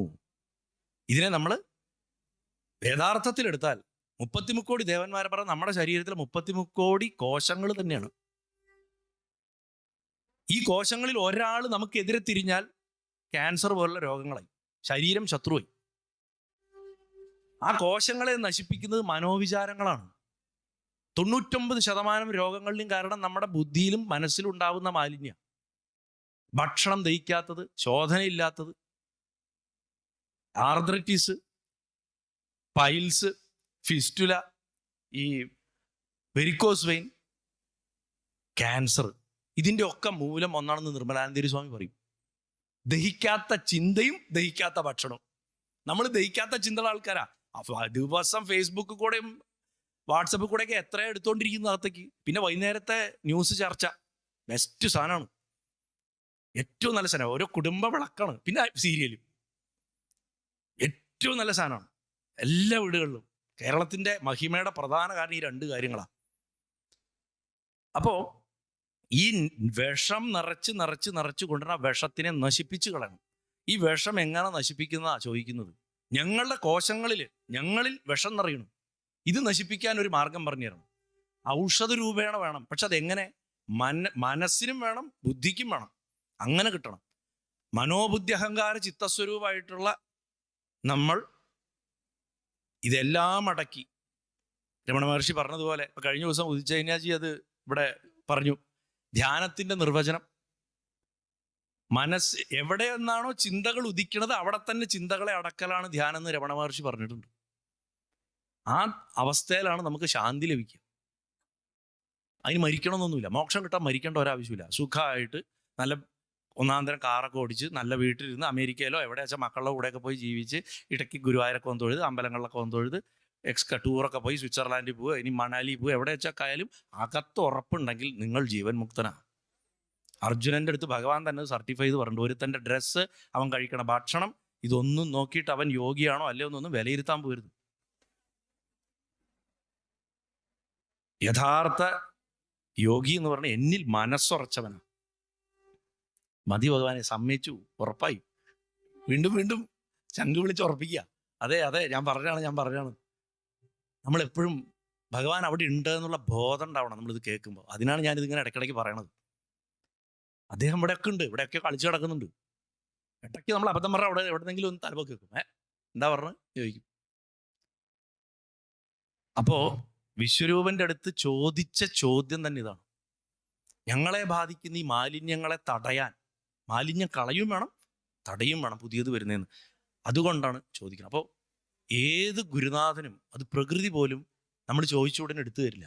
കാരണം ഒരു ഗുരു ഒരു ശിഷ്യനെ സ്വീകരിക്കുമ്പോൾ അവൻ്റെ കർമ്മഫലത്തെ കൂടെ സ്വീകരിക്കുന്നുണ്ട്. അതുകൊണ്ടാണ് നമ്മൾ ചുമ്മാ പോയിട്ട് ഏതെങ്കിലുമൊക്കെ ആചാര്യന്മാരെ കാണുമ്പോൾ പോയിട്ട് എനിക്ക് ഉപദേശം തരുമോ എന്ന് ആദ്യമേ കയറി ചോദിക്കരുത്. ആദ്യം സമാന്യാസം എന്ന് പറയും. അത് ഈ സാധനാ ചതുഷ്ടയത്തിൽ വരുന്നതാണ്. ശ്രവണ മനന നിധിധ്യാസനം മാത്രമേ എല്ലാവരും പറയാറുള്ളൂ. അതിനു മുമ്പ് സമന്യാസം എന്നും പറഞ്ഞിട്ട് ഒരു സംഭവമുണ്ട്. നമുക്കിതിനുള്ള അർഹത ഉണ്ടാക്കിയെടുക്കണം. സെൽഫ് ട്രെയിനിങ് കൊണ്ട് വിവേകം, വൈരാഗ്യം, ഷൽസമ്പത്ത്, മോക്ഷം കിട്ടാനുള്ള ആഗ്രഹം, ഇത് 4ആണ് സാധനാ ചതുഷ്ടയം. അതൊന്നും ഇപ്പൊ പറയേണ്ടതല്ല. ഇതൊക്കെ നമ്മൾ വളർത്തിയെടുത്ത് നമുക്ക് ഒരു ഉറപ്പ് വരണം. ശരി, ഇനി എനിക്കൊരു ഗുരുവിനെ തേടാം. കാരണം when the right guru comes you should be ready. നിങ്ങൾ റെഡി ആയിട്ടുണ്ടാവണം. മറ്റേത് വന്നിട്ട് എന്നാ എടുക്ക് നമുക്ക് തുടങ്ങാൻ പറയുമ്പോൾ, അയ്യോ എനിക്ക് കാല് വളയില്ല, എനിക്ക് മുട്ടിന് പ്രശ്നമാണ്, അല്ലെങ്കിൽ എൻ്റെ മനസ്സിപ്പോൾ വീട്ടിലൊരു മരണം കഴിഞ്ഞിട്ടേ ഉള്ളൂ, അല്ലെങ്കിൽ ഇന്നാള് ലോട്ടറി ടിക്കറ്റ് അടിച്ചു പക്ഷെ കളഞ്ഞുപോയി, ഇങ്ങനെയൊക്കെ പറയുന്ന മാതിരിയുള്ള എക്സ്ക്യൂസ് ഗുരുനാഥൻ വരുമ്പോൾ പറഞ്ഞ അപകടം. അപ്പൊ നമ്മൾ തയ്യാറായിട്ടിരിക്കുക എന്നുള്ളതാണ്. ആ തയ്യാറെടുപ്പ് വരാതെ പോകുമ്പോഴുള്ള പ്രശ്നം എന്താ വെച്ചാൽ, ഈ ഗുരുനാഥന്മാർ പലർക്കും അവർ കഷ്ടപ്പെട്ട് ജന്മങ്ങളായിട്ട് നേടിയിട്ടുള്ളതാണ് ബ്രഹ്മതേജസ്. അവരുടെ ബ്രഹ്മതേജസ് എടുത്തിട്ട് നിങ്ങൾക്ക് തരികയാണ്. അപ്പൊ മറ്റൊരു മതത്തിൽ പറയണില്ലേ, നിങ്ങളുടെ പാപങ്ങളെ എനിക്ക് തരൂന്ന്. അദ്ദേഹം പറഞ്ഞത് അത് തന്നെയാണ്. നമ്മുടെ കർമ്മഫലങ്ങൾ അയ്യപ്പസ്വാമി എല്ലാ വർഷവും സീസണിൽ ഇരുന്ന് ചെയ്യണത് അതാണ്. നിങ്ങൾ തലയിൽ കൊണ്ട് ഒഴിക്കണ നെയ്യ് നിങ്ങളുടെ കർമ്മഫല. അദ്ദേഹം അത് തപസ്സുകൊണ്ട് കത്തിക്കുകയാണ്. അല്ലാണ്ട് നെയ്യഭിഷേക പ്രിയനെയൊന്നും വിളിക്കണ്ട, പാപം പൊള്ളുകയാണ്. നിങ്ങൾ ചെയ്തു കൂട്ടിയിട്ടുള്ളതാണ്. നിങ്ങളെച്ചാൽ ഞാനടക്കം, ഞാനിവിടെ നിങ്ങളെന്ന് പറഞ്ഞാൽ നമ്മളെല്ലാവരും ചേർത്തിട്ടാ പറഞ്ഞു. അതുകൊണ്ട് ഉള്ളത് ഒരു മുദ്ര നന്നായി നിറച്ചുകൊണ്ട് പോകാൻ പറയും ഞാൻ. അയൽ വീട്ടിലെ പയ്യൻ ശബരിമലയ്ക്ക് പോകേണ്ടവർ ഇവിടുന്ന് പെണ്ണുങ്ങൾ പോയിട്ട് നിറയ്ക്കരുത്. വീട്ടിൽ തണ്ടും തടിയുള്ള ആണുങ്ങളുണ്ടെങ്കിൽ അവർ പോകണം, ഇല്ലെങ്കിൽ കർമ്മഫലം കൂടുകയുള്ളൂ. ഞാനിപ്പോൾ ഇന്നാൾ കൂടെ ഞാൻ ശാസ്താവും അയ്യപ്പനും ഒരു സ്ഥലത്ത് അത് തമ്മിലുള്ള വ്യത്യാസം പറഞ്ഞപ്പോൾ ഞാൻ വിസ്തരിച്ച് പറഞ്ഞു അതിൻ്റെ കാരണങ്ങൾ എന്താണ്. ഇപ്പോൾ ഇത്തരം പ്രവണതകൾ, അനാചാരങ്ങൾ, അബദ്ധധാരണകൾ ആധ്യാത്മികമായിട്ട് മാത്രം നമുക്ക് ഫോക്കസ് ചെയ്ത് പോവാം. ജീവിതത്തിൽ നിന്ന് എന്തായാലും നാരായണ കവചം രക്ഷിക്കും. പക്ഷെ അതിലും വലിയ അപകടമാണ് ആധ്യാത്മികതയുടെ പാതയിൽ ഇറങ്ങിയിട്ട് കാട്ടിക്കൂട്ടുന്ന കെട്ടുകാഴ്ചകളും അപകടങ്ങളും അബദ്ധങ്ങളും. അതിന്നും കൂടെ രക്ഷയ്ക്കാണ് നാരായണ കവചം. അതുകൊണ്ടാണിത് ഭാഗവതത്തിന്റെ അകത്ത് ഉൾപ്പെടുത്തി വെച്ചത്. അപ്പോൾ ഇദ്ദേഹം പറയാ, എൻ്റെ പൗരോഹിത്യം എടുത്തു ഒരുത്തൻ്റെ ആചാര്യനായി പൂജ കഴിക്കാൻ പോയി ഉള്ള ബ്രഹ്മതേജസ് നശിക്കും. ഞാൻ അതുകൊണ്ട് പോവാറില്ല. പക്ഷെ നിങ്ങളുടെ അവസ്ഥ കണ്ടിട്ട് എനിക്ക് സങ്കടം വരുന്നു. പ്രകൃതി അങ്ങനെയാണ്. നമ്മൾ മനസ്സ് ചുട്ട് പറയുമ്പോൾ അമ്മ ആദ്യം ഒന്ന് വിട്ടു നിന്നാൽ അമ്മ പറയും, എൻ്റെ മക്കളല്ലേ ഞാൻ വരാം. അങ്ങനെയാണ് വിശ്വരൂപം വരണത്. ശരിക്കും വിശ്വരൂപം വരികയാണ്. ഞാൻ വരാമെന്ന് പറഞ്ഞിട്ട് ഗുരുസ്ഥാനം ഏറ്റെടുത്തതിന് ശേഷം ഈ സാധാരണ മനുഷ്യരുടെ ജീവിതത്തിൽ ആസുരീ പ്രകൃതിയുടെ ശക്തി വർദ്ധിക്കുമ്പോൾ, ദുഷ്ടശക്തികളുടെ പ്രകൃതി ശക്തി വർദ്ധിക്കുമ്പോൾ അതിനെ മാറ്റാനായിട്ട് ഋഷിമാരൊരു വാക്ക് പറഞ്ഞിട്ടുണ്ട്. വിശ്വഭാവന ചെയ്യാം. വിശ്വഭാവന ചെയ്യുക. എന്താ വിശ്വഭാവന? കാണായ പ്രപഞ്ചത്തിലൊക്കെ നാരായണ കവചം ആവശ്യമുള്ള ആൾക്കാരാ. കാണായ പ്രപഞ്ചത്തിലൊക്കെ വിശ്വത്തെ മുഴുവൻ ബ്രഹ്മമയമായിട്ട് കാണുക എന്നുള്ളതാണ്. നമ്മളൊക്കെ വെറുതെ വിശ്വസഹസ്രനാമം ചെല്ലും. ആദ്യം പറയണ ബ്രഹ്മവാചി ശബ്ദമാണ് അല്ലേ, ഓം. രണ്ടാമത് പറയണ എന്താ, വിശ്വം. വിടർത്തി കൊണ്ടുവരികയാണ്. വിഷ്ണു എല്ലായിടത്തും വ്യാപിച്ചു. വഷട്ട് എന്ന് പറഞ്ഞാൽ യജ്ഞത്തിൽ ഉപയോഗിക്കുന്ന ഏറ്റവും വിശേഷപ്പെട്ട ക്രിയയുടെ അവസാനത്തിൽ മന്ത്രം അവസാനിക്കുമ്പോൾ ചെല്ലേണ്ട ശബ്ദമാണ്. കർമ്മം, ഭൂത, പഞ്ചഭൂതങ്ങളായി, ഭവ്യ, ഭവത്പ്രഭ. അത് പ്രപഞ്ചത്തിന്റെ സൃഷ്ടിയാണ് ആദ്യത്തെ നാമങ്ങളിൽ വരണത്. ഓം എന്ന് പറയണ നിരാകാരത്തുനിന്ന് സകളമായിട്ടുള്ള പ്രപഞ്ചം ഉണ്ടായി വരുന്നത് പറയുമ്പോൾ രണ്ടാമത് വരുന്ന വാക്കാണ് ശരിക്കും വിശ്വം. ആ വിശ്വഭാവന ചെയ്യാനാ പറഞ്ഞത്. ഇപ്പോൾ ശാന്തി ചെയ്യുന്ന അവരോടൊക്കെ ചോദിച്ചു കഴിഞ്ഞാൽ അവർ വൃത്തിയായിട്ട് പറഞ്ഞു തരും. നാരായണന്റെ ഉപചാരമന്ത്രം, വിഷ്ണുവിന്റെ ഉപചാരമന്ത്രം, ജിതന്തേ പുണ്ഡരീകാക്ഷ നമസ്തേ വിശ്വഭാവന. അത് കഴിഞ്ഞാൽ പറഞ്ഞ വാക്കാണ് സുബ്രഹ്മണ്യ എന്നാ പറയുന്നത്. അത് നമ്മള് സുബ്രഹ്മണ്യ സ്വാമി എന്നല്ല അർത്ഥം അവിടെ. ബ്രഹ്മത്തെ നന്നായി അറിയുന്നവൻ, അല്ലെങ്കിൽ ബ്രഹ്മം തന്നെ ആയവൻ. സുബ്രഹ്മണ്യ നമസ്തേസ്തു എന്ന് പറഞ്ഞിട്ട് പറയാണ് നമ പുരുഷപൂർവജ, പുരുഷനും ജനിക്കുന്നതിന് മുമ്പേ ഉണ്ടായവനെ, മൂലബ്രഹ്മം. അങ്ങനെയാണ് നാരായണനെ വിളിക്കുന്നത്. അതാണ് ഈ വിശ്വഭാവന. ഈ വിശ്വഭാവന ചെയ്യാനാ പറയുന്നത്. ഈ വിശ്വഭാവന ചെയ്തു കഴിഞ്ഞാൽ ദൈവീ പ്രകൃതി വർദ്ധിക്കുകയും ആസുരീ പ്രകൃതി കുറയുകയും ചെയ്യും. പ്രകൃതിയിൽ രണ്ടും ഉണ്ട്. നമുക്ക് ആസുരി പ്രകൃതിയെ വേണ്ട വയ്ക്കാൻ പറ്റില്ല, കുറയ്ക്കാനേ പറ്റുള്ളൂ. ഞാൻ പറഞ്ഞില്ലേ, മറ്റ് സെമറ്റിക് മതങ്ങളിലുള്ള പോലെ നമുക്കതിനെ മുറിച്ച് കളയാൻ പറ്റില്ല. അപ്പോൾ അത് സ്ഥിരമാക്കി, ആ വിശ്വഭാവനയെ സ്ഥിരമാക്കി വെക്കുക എന്നുള്ളതാണ് ബ്രഹ്മനിഷ്ഠനായിട്ടിരിക്കുക. ഇപ്പോൾ ശേങ്കാളിപുരം അനന്താമഹർഷിയരൊക്കെ ശുഖബ്രഹ്മർഷി എന്ന് പറയില്ല, ബ്രഹ്മനിഷ്ഠാളിനെ പറയുള്ളൂ തമിഴിൽ. ബ്രഹ്മനിഷ്ഠൻ ആ ഒറ്റ വാക്ക് പറഞ്ഞാൽ ലോകത്തിൽ എത്രയോ ബ്രഹ്മനിഷ്ഠന്മാരുണ്ട്. പക്ഷെ അത് ശുഖബ്രഹ്മർഷിയാണ് പറയണത്. അതിൻ്റെ മുകളിലൊരു ബ്രഹ്മനിഷ്ഠനില്ല. ബ്രഹ്മനിഷ്ഠാൾ അപ്പടി സൊന്നാർ ഇപ്പടി സൊന്നാർ, അങ്ങനെ അദ്ദേഹം പറയാം. അപ്പൊ ബ്രഹ്മനിഷ്ഠന്റെ ഭാവമാണ് വിശ്വഭാവന. അതുകൊണ്ടാണ് പുത്രേതി എന്ന് വിളിച്ചപ്പോ എന്താ അച്ഛാന്ന് പ്രപഞ്ചം മുഴുവൻ തിരിഞ്ഞെന്ന് ചോദിച്ചത്. ആ വിശ്വഭാവന വർക്ക് ചെയ്ത ആൾക്കേ ഇത് പറഞ്ഞു കൊടുക്കാൻ പറ്റുള്ളൂ. അപ്പൊ പരീക്ഷിച്ച് ചോദിക്കുന്ന ചോദ്യത്തിന് ഈ കഥയാണ് പറഞ്ഞു കൊടുക്കുന്നത്. അതിൻ്റെ ഈ ഇന്ദ്രന് ഇങ്ങനെ വിശ്വരൂപൻ ഉപദേശിച്ചു കൊടുക്കണം. അതിൻ്റെ പൂർണ്ണരൂപം 6-ാമത്തെ സ്കന്ധത്തിൽ. ഏതെങ്കിലും ഭയം ഉണ്ടാകുമ്പോൾ നാരായണ കവചത്തെ ധരിക്കണം. എന്താ ഭയം? ഞാൻ ഈ ശരീരം മാത്രമാണ് എന്നുള്ളതാണ് ഭയം. ഈ ശരീരം നശിക്കുമോ എന്നുള്ളതാണ് യഥാർത്ഥ ഭയം. ബാക്കി എല്ലാ നമുക്ക് അടിസ്ഥാനമായിട്ട് ഈ ശരീരത്തിലേക്ക് ഒറ്റ വികാരമേ ഉള്ളൂ, ഭയം. മരിക്കുമോ. അത് നമ്മൾ മറന്നിരിക്കുന്ന ഏതാനും നിമിഷമാണ് നമ്മൾ സന്തോഷം എന്ന് വിളിക്കുന്നത്. അതില് പലതരത്തിലുള്ള ഭയങ്ങളുണ്ട്. അപ്പുറത്തൊരുത്തൻ ജോലിയിൽ നമ്മളെക്കാട്ടിലും നന്നാവണം, എൻ്റെ നാശമാണ് ഞാനതിൽ കാണുന്നത്. അതിനെയാണ് നമ്മൾ അസൂയ എന്ന് പറയുന്നത്.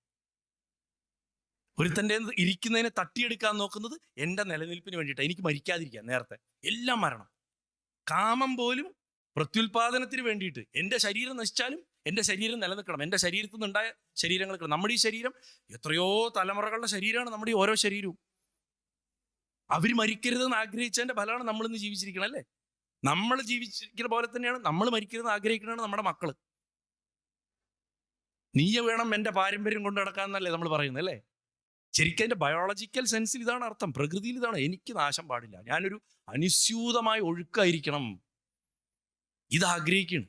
അപ്പോൾ അതിൽ ആ ബോധം, ആ മരണഭയം വരുമ്പോൾ, എന്തുതരം ഭയവും വരുമ്പോൾ ശരീരത്തിലെ കോശങ്ങളിൽ അതിനനുസരിച്ച് കെമിക്കൽ റിയാക്ഷൻസ് ഉണ്ടാവും. അപ്പോഴാണ് ചില സെല്ലുകൾ നമുക്കെതിരെ തന്നെ തിരിയും. ഓക്സിജൻ അതിന് പറ്റാണ്ടാവും, അത് ഓക്സിജൻ സ്വീകരിക്കാതാവും, എന്നിട്ട് വിഷാംശങ്ങൾ പുറത്തു വിടും. ഇതിനെ ക്യാൻസർ സെല്ല് എന്ന് പറയും.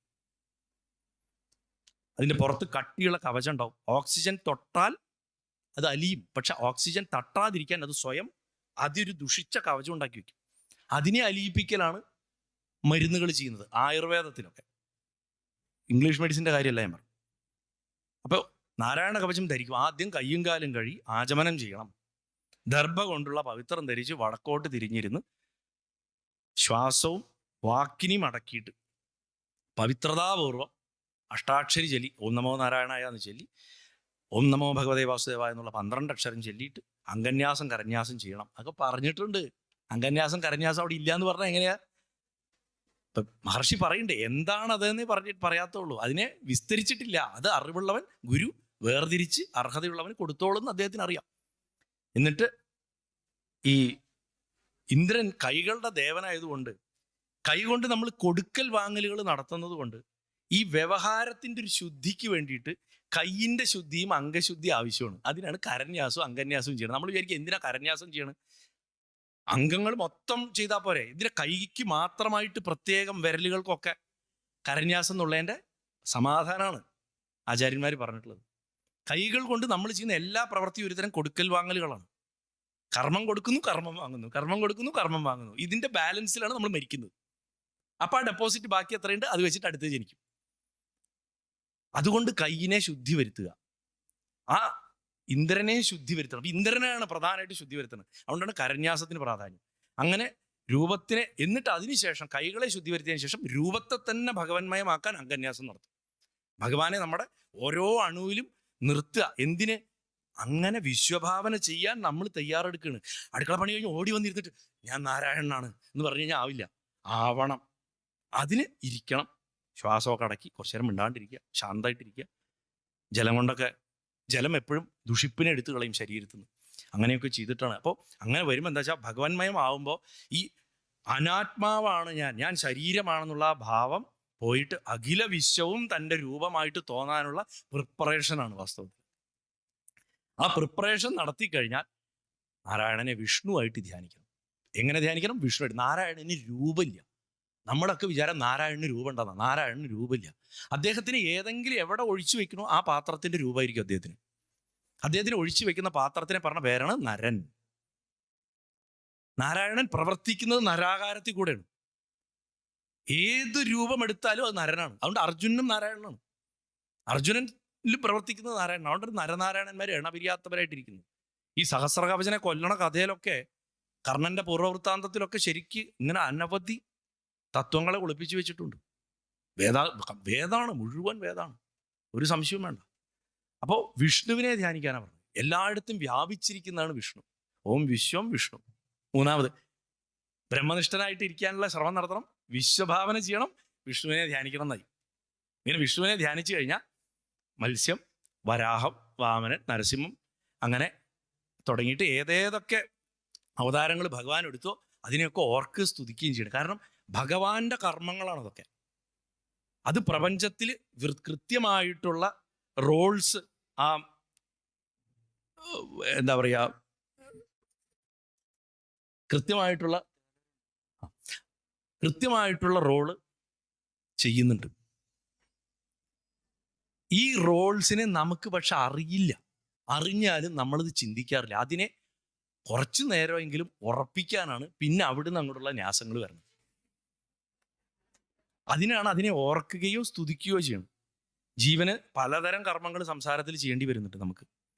അതിൽ തെറ്റുകൾ എന്തായാലും ഈവൻ പെറ്റമ്മ കുഞ്ഞിനെ നോക്കുന്നതിൽ പോലും ലോപം വരാം. ഒരുപക്ഷെ ലോകത്തിൽ ഏറ്റവും നിസ്വാർത്ഥമായിട്ട് നടക്കണ ക്രിയ അതാണല്ലോ, അത് കർമ്മം അല്ലേ? പെറ്റമ്മ കുഞ്ഞിനെ നോക്കണതാണ് ഏറ്റവും നിസ്വാർത്ഥമായിട്ട് ചെയ്യണമെന്ന് നമുക്ക് വേണമെങ്കിൽ പറയാം. അതിൽ പോലും ലോപങ്ങൾ വരാം.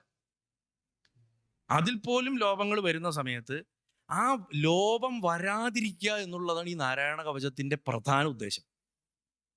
അല്ലാണ്ട് പുറത്തുനിന്ന് ഒരാൾ വന്ന് നമ്മളെ ആക്രമിക്കുക എന്നുള്ളതല്ല അവിടെ. അങ്ങനെ അതിലൊക്കെ ഭഗവാന്റെ രക്ഷ ആഗ്രഹിച്ചിട്ട് ജിജ്ഞാസുക്കളായിട്ടുള്ളവർ നാരായണ കവചത്തെ മനസ്സിലാക്കിക്കൊള്ളണമെന്ന്. അതിനെ അങ്ങനെ വേണം ധ്യാനിക്കാൻ. എന്നിട്ട് പറയാം, ഇപ്പൊ ജലത്തില് മത്സ്യമൂർത്തി എന്നെ രക്ഷിക്കണം. മത്സ്യവും ജലവും തമ്മിൽ ബന്ധമുണ്ട്. അതിനെ ജ്യോതിഷമായിട്ടൊക്കെ ആ ഒരു വരി പിടിച്ചിട്ട് നമുക്ക് ഇങ്ങനെ പറയാം. വിടർത്തി വരുമ്പോൾ നല്ലൊരു ധ്യാനം കിട്ടും. ഇനി സ്ഥലത്ത്, ഭൂമിയിൽ നമ്മൾ സഞ്ചരിക്കുക, കിടക്കോ ഉറക്കോ ഒക്കെ ചെയ്യും, വാമനൻ രക്ഷിക്കണം എന്നാണ് പറഞ്ഞത്. വാമനന് ഭൂതത്വമായിട്ട് വളരെ പ്രാധാന്യമുണ്ട്.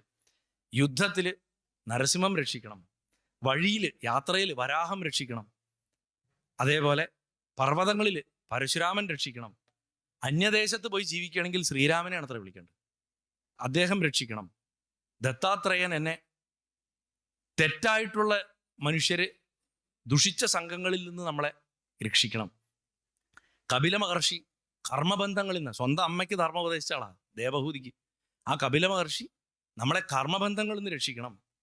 സനൽകുമാരാദികൾ കാമദേവനിൽ നിന്ന് രക്ഷിക്കണം. അവർക്ക് എന്നും 5 വയസ്സാ, കുട്ടികളാണല്ലോ അവര്, നിഷ്കളങ്ക മനസ്സാണ്. സനൽകുമാരാദികൾ എന്നെ കാമദേവൻ നിന്ന് രക്ഷിക്കണം. നാരദ മഹർഷി ഭഗവാനെ നമ്മൾ പൂജിക്കുന്നതിൽ അപരാധങ്ങൾ വല്ലതും വന്നിട്ടുണ്ടെങ്കിൽ, കുറവ് ലോപം വന്നിട്ടുണ്ടെങ്കിൽ അതിൽ നിന്ന് രക്ഷിക്കണം. സഹസ്രകലശം നടത്തുന്നതിന് തുല്യമാണെന്ന് നാരദനെ സ്മരിക്കണത്. ഒരു ക്ഷേത്രത്തിൽ എന്തിനാ സഹസ്രകലശം നടത്തുന്നത്? പൂജയിൽ വന്ന ലോപം മാറ്റാനാണ്. ഒരു ശരാശരി വ്യക്തി നാരദനെ സ്മരിച്ചാൽ മതി. സകല കുശലപാത്രം ബ്രഹ്മപുത്രം നതോസ്മി എന്നാണ്. എല്ലാവരുടെയും കുശലത ആഗ്രഹിക്കുന്നവനാണ് ബ്രഹ്മാവിന്റെ പുത്രനായ നാരദൻ എന്നാണ് അദ്ദേഹത്തിനെ നമസ്കരിക്കുമ്പോൾ ചെല്ലണ മന്ത്രം. അദ്ദേഹത്തിന് ഒരിക്കലും ഏഷണിക്കാരെന്നൊന്നും പറയരുത്, മഹാ അപകടമാണ്. അപ്പം അതേപോലെ ധന്വന്തിരി മൂർത്തി, ഞാൻ കഴിക്കണ ഭക്ഷണത്തിന്റെ ദോഷങ്ങൾ, ആഹാരം, ഇന്ന് ആഹാരദോഷം മാത്രമേ ഉള്ളൂ നമുക്ക്. ആ ആഹാരദോഷത്തിൽ നിന്ന് ധന്വന്തിരി രക്ഷിക്കണം. കൂർമ്മം എന്നെ നരകത്തിൽ നിന്ന് രക്ഷിക്കണം.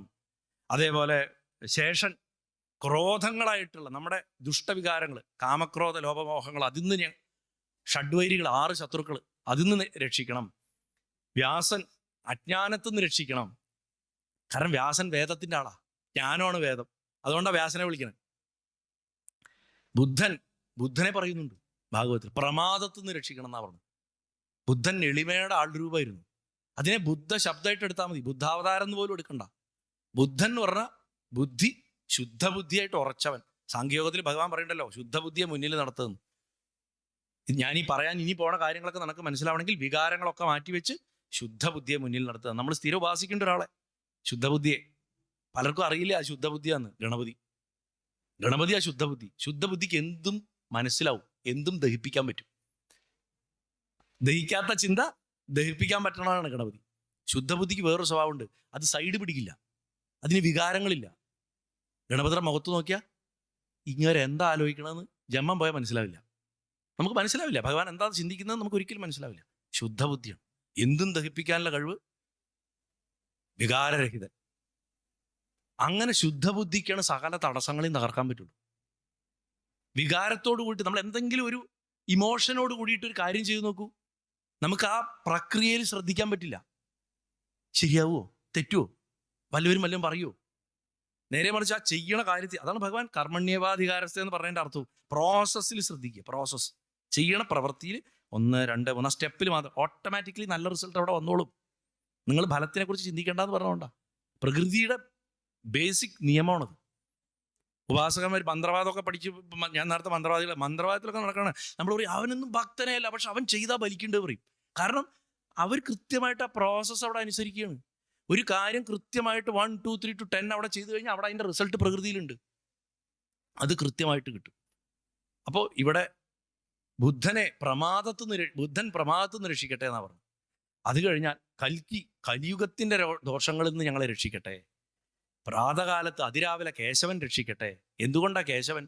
ദീർഘമായ മനോഹരമായിട്ടുള്ള മുടിയുള്ളവൻ, സൂര്യൻ. അവിടെ കേശവൻ എന്നുള്ള ശബ്ദത്തിന് സൂര്യാർത്ഥം. ഏതൊരു മന്ത്രം കൊണ്ടാണോ ഗായത്രി തത് സവിതുർവരണ്യം, അകത്തുള്ള സവിത, ആ സവിതാവാണ് കേശവൻ. അവിടെ അങ്ങനെ. സന്ധ്യയ്ക്ക് മാധവൻ. സന്ധ്യാനേരമാണ് ഏറ്റവും അപകടം പിടിച്ച സമയം. മനസ്സ് വീട്ടിൽ വെറുതെ ഇരുന്ന് കഴിഞ്ഞാൽ നമുക്ക് ആകെ ഒരു ചഞ്ചലത ഉണ്ടാവും. അതുകൊണ്ടാണ് ആ നേരത്തെ നമ്മൾ വിളക്ക് കൊളുത്തി നാമം ജപിച്ച് മനസ്സടക്കം വരുത്തണം എന്ന് പറയുന്നത്. പ്രദോഷം എന്നല്ലേ ആ വാക്കിന്. ദോഷം ഏറ്റവും അധികരിച്ചിരിക്കുന്ന സമയം എന്നാ സന്ധ്യ ശരിക്കും പറയുക, അല്ലേ? അത് തന്നെ നമ്മൾ 15 ദിവസം കൂടെ വരണ പ്രദോഷ ദിവസം, ആ സമയം ഏറ്റവും വൃത്തികെട്ട സമയമാണ്. അതുകൊണ്ടാണ് ആ നേരത്ത് മഹാദേവനെ മസ്റ്റായിട്ടും വിളിക്കണം എന്ന് പറയുന്നത്. എന്താ മഹാദേവൻ? പൂർണ്ണ വൈരാഗ്യം വന്ന ജ്ഞാനമൂർത്തിയാണ്.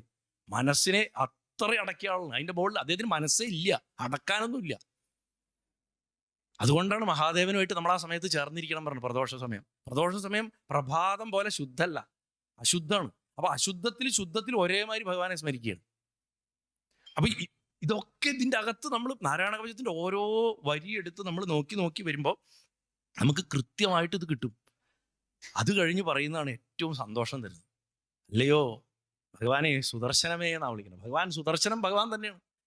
നിന്റെ ആകാരം ചക്രം പോലെയാണ്. ഈ ചക്രത്തിന്റെ ആകൃതിയിലായിരിക്കുന്നത്. ചക്രം എന്താ? ചക്രം എന്ന് പറഞ്ഞാൽ ശരിക്കും നമ്മൾ ഇപ്പൊ ഇവിടെ കിടന്ന ഒരു കുട്ടിയെ ഒരു ഓപ്പൺ സ്പേസ് വിട്ട് ആ കുട്ടിയുടെ മൂവ്മെന്റ് ശ്രദ്ധിച്ചിട്ടുണ്ടോ? വട്ടത്തിൽ കിടന്നോടും, ഇങ്ങനെ വട്ടത്തിലായിരിക്കും ഓടുക. നീളത്തിൽ ഓടുക എന്നുള്ളത് കുറവായിരിക്കും. 5 വയസ്സ് കഴിയും തോറുമാണ് നീളത്തിലുള്ള ഓട്ടം കൂടുക. വട്ടത്തിലോടും. കാരണം എന്താ വെച്ചാൽ ആ പ്രായത്തില് ഈശ്വരത്വത്തോട് ബ്രഹ്മത്തോട് അടുത്തിരിക്കുന്ന അവസ്ഥ ചക്രത്തിലാണ്, ചാക്രിയാണ്. സുദർശനത്തിനെ ചക്രാക്കാൻ കാരണമാണ്. ശരിക്കും സുദർശനം എന്നുള്ള വാക്ക് ഒരു മാർഗത്തെ കുറിക്കണം, നല്ലത് കാണിച്ചു കൊടുക്കുന്നതെന്ന് അർത്ഥം. സുദർശനം വെച്ചാൽ സമ്യക് ദർശനം, എല്ലാറ്റിലും വിശ്വഭാവന ചെയ്യാനുള്ള കഴിവിനെയാണ് സുദർശനം എന്ന് പറയുന്നത്. എന്തിലും വിശ്വഭാവന ചെയ്യാനുള്ള നമ്മുടെ കഴിവിനാണ്. അങ്ങനെയുള്ളൊരു സുദർശനം നമുക്ക് കിട്ടിക്കഴിഞ്ഞാൽ നമ്മുടെ സകല മാലിന്യങ്ങളും എരിഞ്ഞു പോകും. ബോറടിക്കുന്നുണ്ടോ? ബോറടിക്കുന്നുണ്ടോ? അല്ല ചോദിക്കുക, ഞാൻ വേണമെങ്കിൽ നിർത്താം, കുഴപ്പമില്ല. അപ്പം സമ്യക് ദർശനം എന്ന് പറയുമ്പോൾ എല്ലാറ്റിലും ബ്രഹ്മത്തെ കാണാനുള്ള ആ കഴിവിനെയാണ് സുദർശനം. അപ്പൊ സുദർശനത്തിനോട് പറയാണ്, നീ എൻ്റെ ശത്രുക്കളുടെ സേനയെ ഭസ്മമാക്കിയാലും. നമ്മളൊക്കെ സുദർശനോം നടത്തുന്നുണ്ട് വീട്ടിൽ.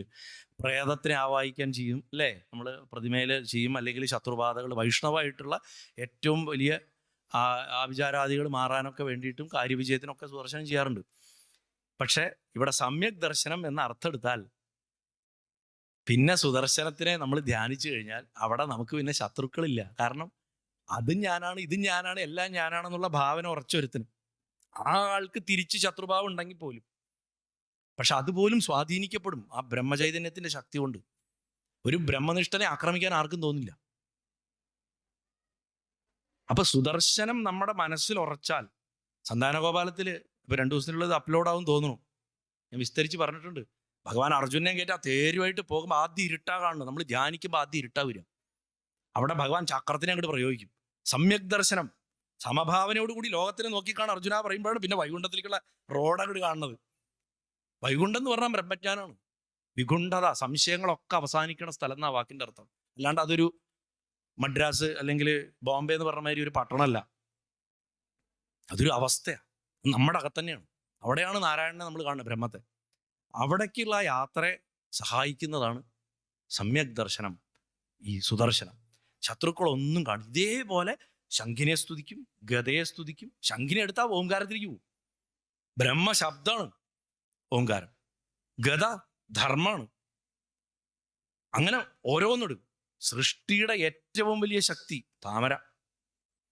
ആദ്യത്തെ ഗർഭപാത്രം ബ്രഹ്മാവ് പോലും ജനിച്ചില്ല. ആലോചിക്കണം, ബ്രഹ്മയോനി എന്ന് പറയുക ഭഗവാന്റെ നാഭി എന്ന് വരുന്ന താമര. ആ താമര സ്ത്രീശക്തിയായിട്ട് ഭൂമിയിൽ പല പ്രാവശ്യം ജനിച്ചിട്ടുണ്ട്. പുരാണങ്ങൾ കാര്യമായിട്ട് അതിനെ പറയാതിരിക്കുന്നത് അതൊരു രഹസ്യശക്തി ആയതുകൊണ്ടാണ്. പക്ഷെ ഗുരുപരമ്പരകളിൽ അത് കൃത്യമായിട്ട് ഇന്നിന്ന ആൾക്കാരാണെന്ന് പറയപ്പെട്ടിട്ടുണ്ട്. അവരൊക്കെ ലോകത്തിന്റെ ചരിത്രഗതി, മനുഷ്യന്റെ പ്രപഞ്ചത്തിന് മാറ്റിവിട്ടിട്ടുള്ള സ്ത്രീകളുമാണ്.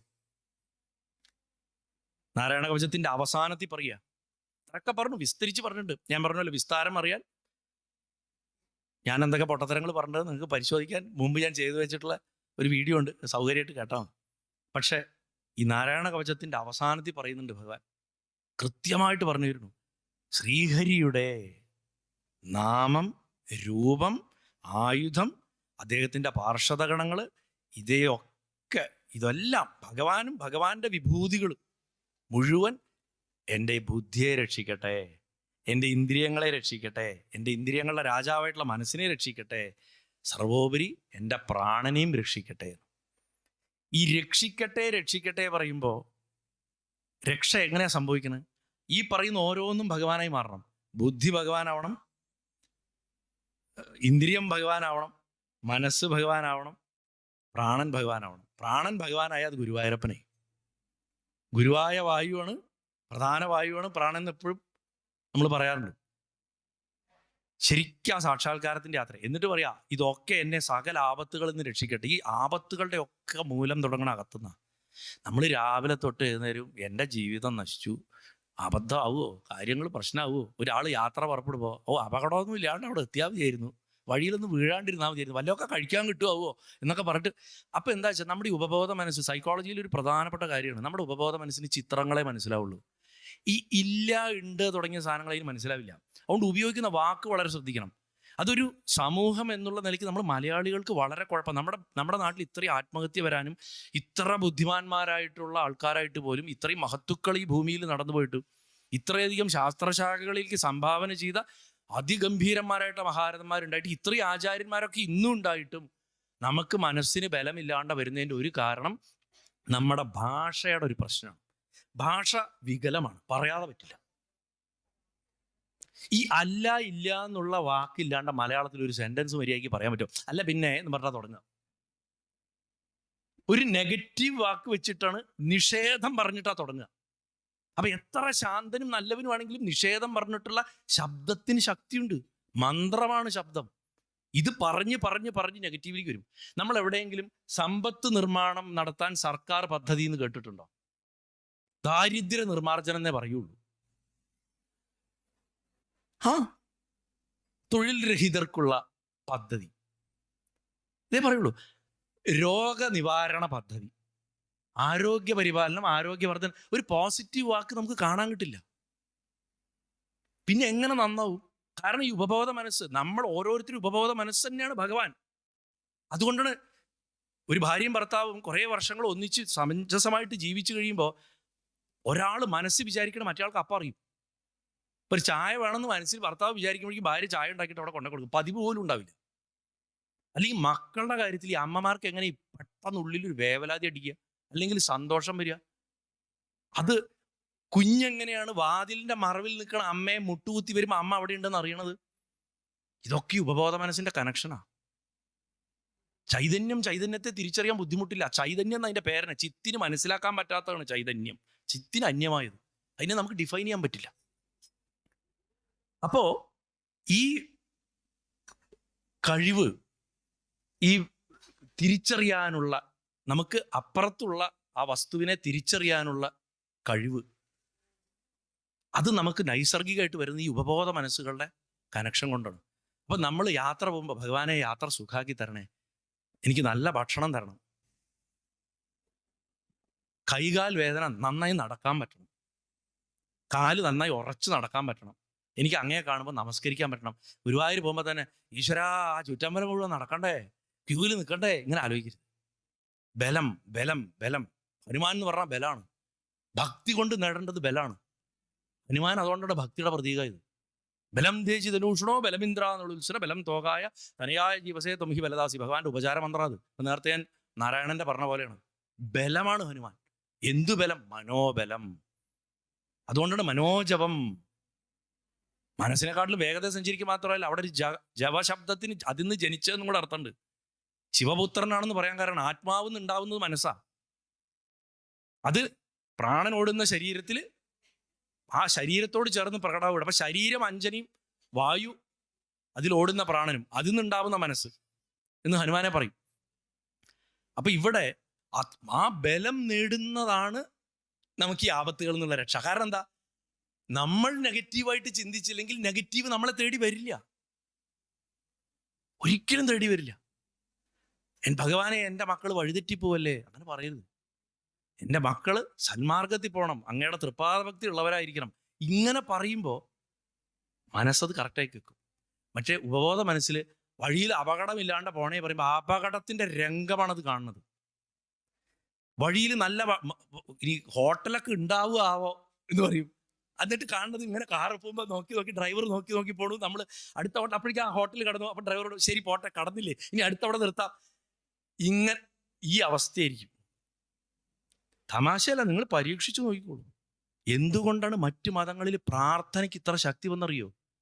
അവരിത് മനസ്സിലാക്കി ചെയ്തു, നമ്മളിത് മനസ്സിലാക്കുന്നില്ല. നിങ്ങളിത് മനസ്സിലാക്കണം. അങ്ങനെ മനസ്സിലാക്കിയിട്ട് മന്ത്രവും സ്തോത്രവും ഒക്കെ എടുത്ത് പ്രയോഗിച്ചാലുണ്ടല്ലോ, നമ്മുടെ കയ്യിലൊക്കെ ഇരിക്കുന്നത് മിസൈലുകളാ. അവിടെയൊക്കെ ചുള്ളിക്കമ്പ് വെച്ചിട്ടാണ് യുദ്ധം. ഞാൻ മോശം പറയല്ല, അതിനൊരു മോശാർത്ഥത്തിൽ പറയാം. ചുള്ളിക്കമ്പും ചിലപ്പോൾ ഒരാളെ കൊല്ലാൻ ഉപയോഗിക്കാം, സുഖമായിട്ട് ഉപയോഗിക്കാം. വല്ലവന് പുല്ലും ആയുധം. അവിടെ ഇപ്പം അതാ നടന്നുകൊണ്ടിരിക്കണം. നമ്മളിവിടെ അസ്ത്രമൊക്കെ സ്റ്റോക്കിൽ വെച്ചിട്ട് എൻ്റെ മുത്തശ്ശൻ്റെ കലവറയിൽ അതൊക്കെ ഉണ്ടായിരുന്നു എന്നൊക്കെ പറഞ്ഞിട്ട് ഇരിക്കലാണ്. മനസ്സിലായില്ലേ? അപ്പം ഇവിടെ സുദർശനം കൊണ്ട് നേടേണ്ട ആ കഴിവ്, നാരായണ കവച ജപം കൊണ്ട് നേടേണ്ടത് ഈ ബലമാണ്. ബലം സംഭവിച്ചാൽ മറ്റൊരു ഗുണം കൂടിയുണ്ട്, നമുക്ക് മഹത്തായിട്ടുള്ള ത്യാഗങ്ങൾ ചെയ്യാൻ സാധിക്കും. അപ്പോഴാണ് നമ്മൾ ബലിയാവുക. ഏറ്റവും വലിയ ത്യാഗം ചെയ്തവരാണ് മഹാബലി. നമ്മൾ നവവിധ ഭക്തിയിൽ പറയില്ലേ, ശ്രവണം, കീർത്തനം, വിഷ്ണു സ്മരണം, പാദസേവനം, അർച്ചനം, വന്ദനം, ദാസ്യം, ലാസ്റ്റ് എന്താ? സഖ്യം, ഫ്രണ്ട്ഷിപ്പ് കഴിഞ്ഞാൽ ആത്മനിവേദന. അവനവനെ തന്നെ ഭഗവാൻ ഇട്ടു കൊടുക്കുകയാണ്. നമ്മൾ നമസ്കരിക്കുമ്പോൾ ചെയ്യുന്നത് ശരിക്കും ആത്മനിവേദനമാണ്. എന്നാ എന്നെ അങ്ങോട്ട് എടുത്തോ, അത് പറയാൻ എത്ര പേർക്ക് ധൈര്യമുണ്ട്? എന്നെ അങ്ങോട്ട് എടുത്തോ എന്ന് പറഞ്ഞിട്ട് നമസ്കരിക്കാൻ. ആ ധൈര്യം, ആ ബലം ഉണ്ടാവണം. ഭഗവാൻ നിശ്ചയിക്കും whether you should continue here or not എന്ന്. പക്ഷെ ആ ചോയ്സ് അദ്ദേഹത്തിന് കൊടുക്കണം. ആ ബലം, അതും ബലമാണ്. അത് ചെയ്താൽ അത് ബലിയെ. അതാണ് ബലി എന്ന വാക്കിന്റെ അർത്ഥം. അല്ലാണ്ട് ചോറ് ഉരുട്ടിയിട്ട് നമ്മളിപ്പോൾ തൂവുന്നതോ അല്ലെങ്കിൽ ഒരു ആടിനോ മാടിനോ അറക്കണോ അതൊന്നും അല്ല ബലി. യഥാർത്ഥ ബലി എന്ന് പറഞ്ഞാൽ ത്യാഗമാണ്. ത്യാഗമാണ് ഗീത പഠിപ്പിച്ചത്. ഞാൻ പല സ്ഥലത്തും പറഞ്ഞു, ശ്രീരാമകൃഷ്ണദേവന്റെ അടുത്ത് ഗീതയുടെ യഥാർത്ഥ അർത്ഥം എന്താന്ന് ഒരു വാക്കി പ്രയോഗിച്ചോ തലതിരിച്ചിട്ടാൽ മതി എന്ന് പറഞ്ഞു. ത്യാഗി ത്യാഗി ത്യാഗി ത്യാഗി ത്യാഗി ത്യാഗി ത്യാഗി ത്യാഗി ത്യാഗി. അത് തിരിച്ചിടാൻ പറഞ്ഞു. ഗീത എന്ന് പറഞ്ഞ ത്യാഗമാണ്.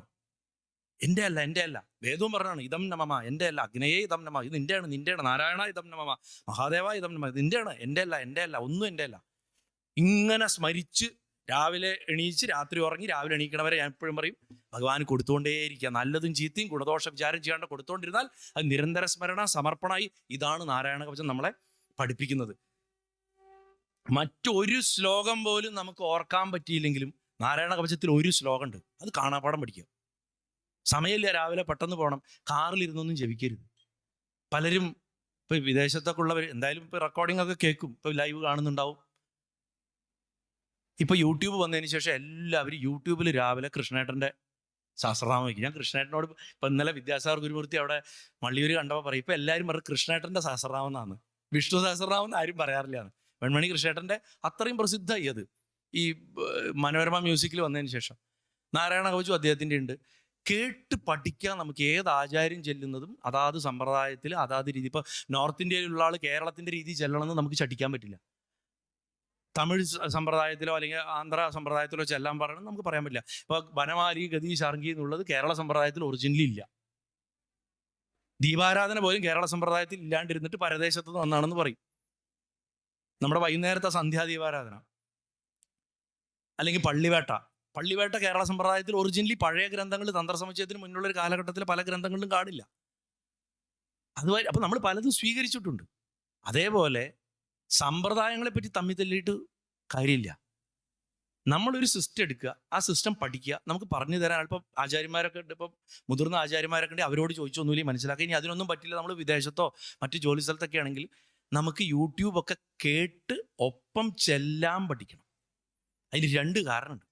ഇത് ചെല്ലുമ്പോൾ മന്ത്രാക്ഷരങ്ങൾ നമ്മുടെ ശരീരത്തിൽ ഉണ്ടാക്കുന്ന വ്യത്യാസം കൊണ്ടേ അതിൻ്റെ ഫലമുള്ളൂ. നിങ്ങൾ ശ്രവിച്ചു എന്നുള്ളത് കൊണ്ട് ഒരു മന്ത്രമോ ഒരു സ്തോത്രമോ നിങ്ങളെ സഹായിക്കില്ല.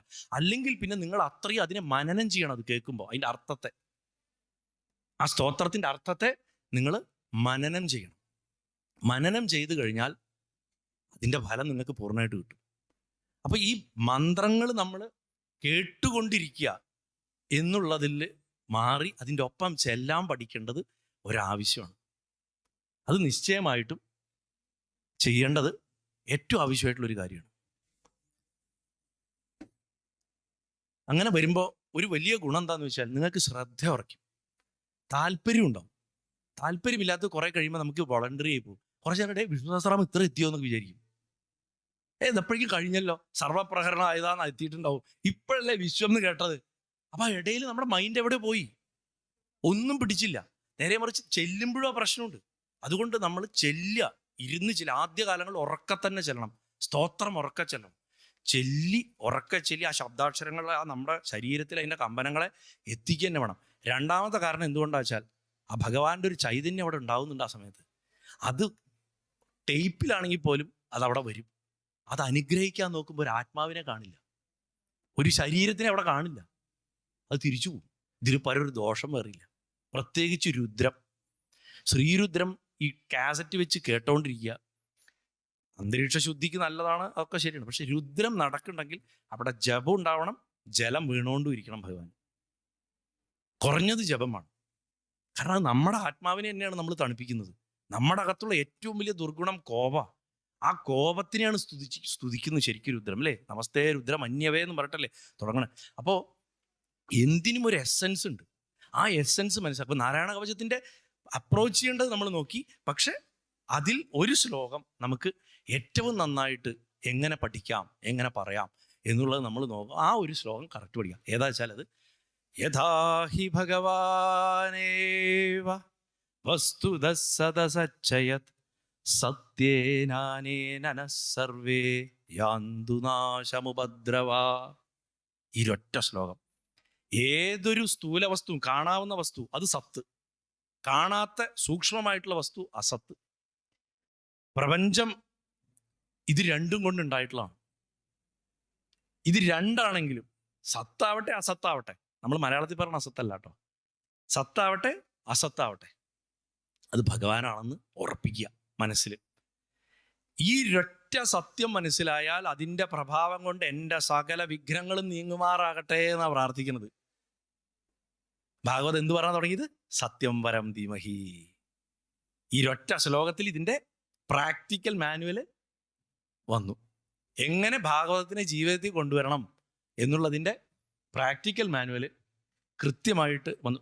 പ്രാക്ടിക്കൽ മാനുവൽ എന്ന് പറഞ്ഞു കഴിഞ്ഞാൽ ശരിക്കും ഈ ഒറ്റ ശ്ലോകമാണ്. അപ്പോൾ മറ്റ് ശ്ലോകങ്ങളൊന്നും ഓർക്കാൻ കഴിഞ്ഞില്ലെങ്കിലും ഈ ഒരു അവസാന ഭാഗം നമ്മൾ ഈ സ്തുതിയിൽ ഏറ്റവും പഠിച്ചിരിക്കേണ്ടതാണ്.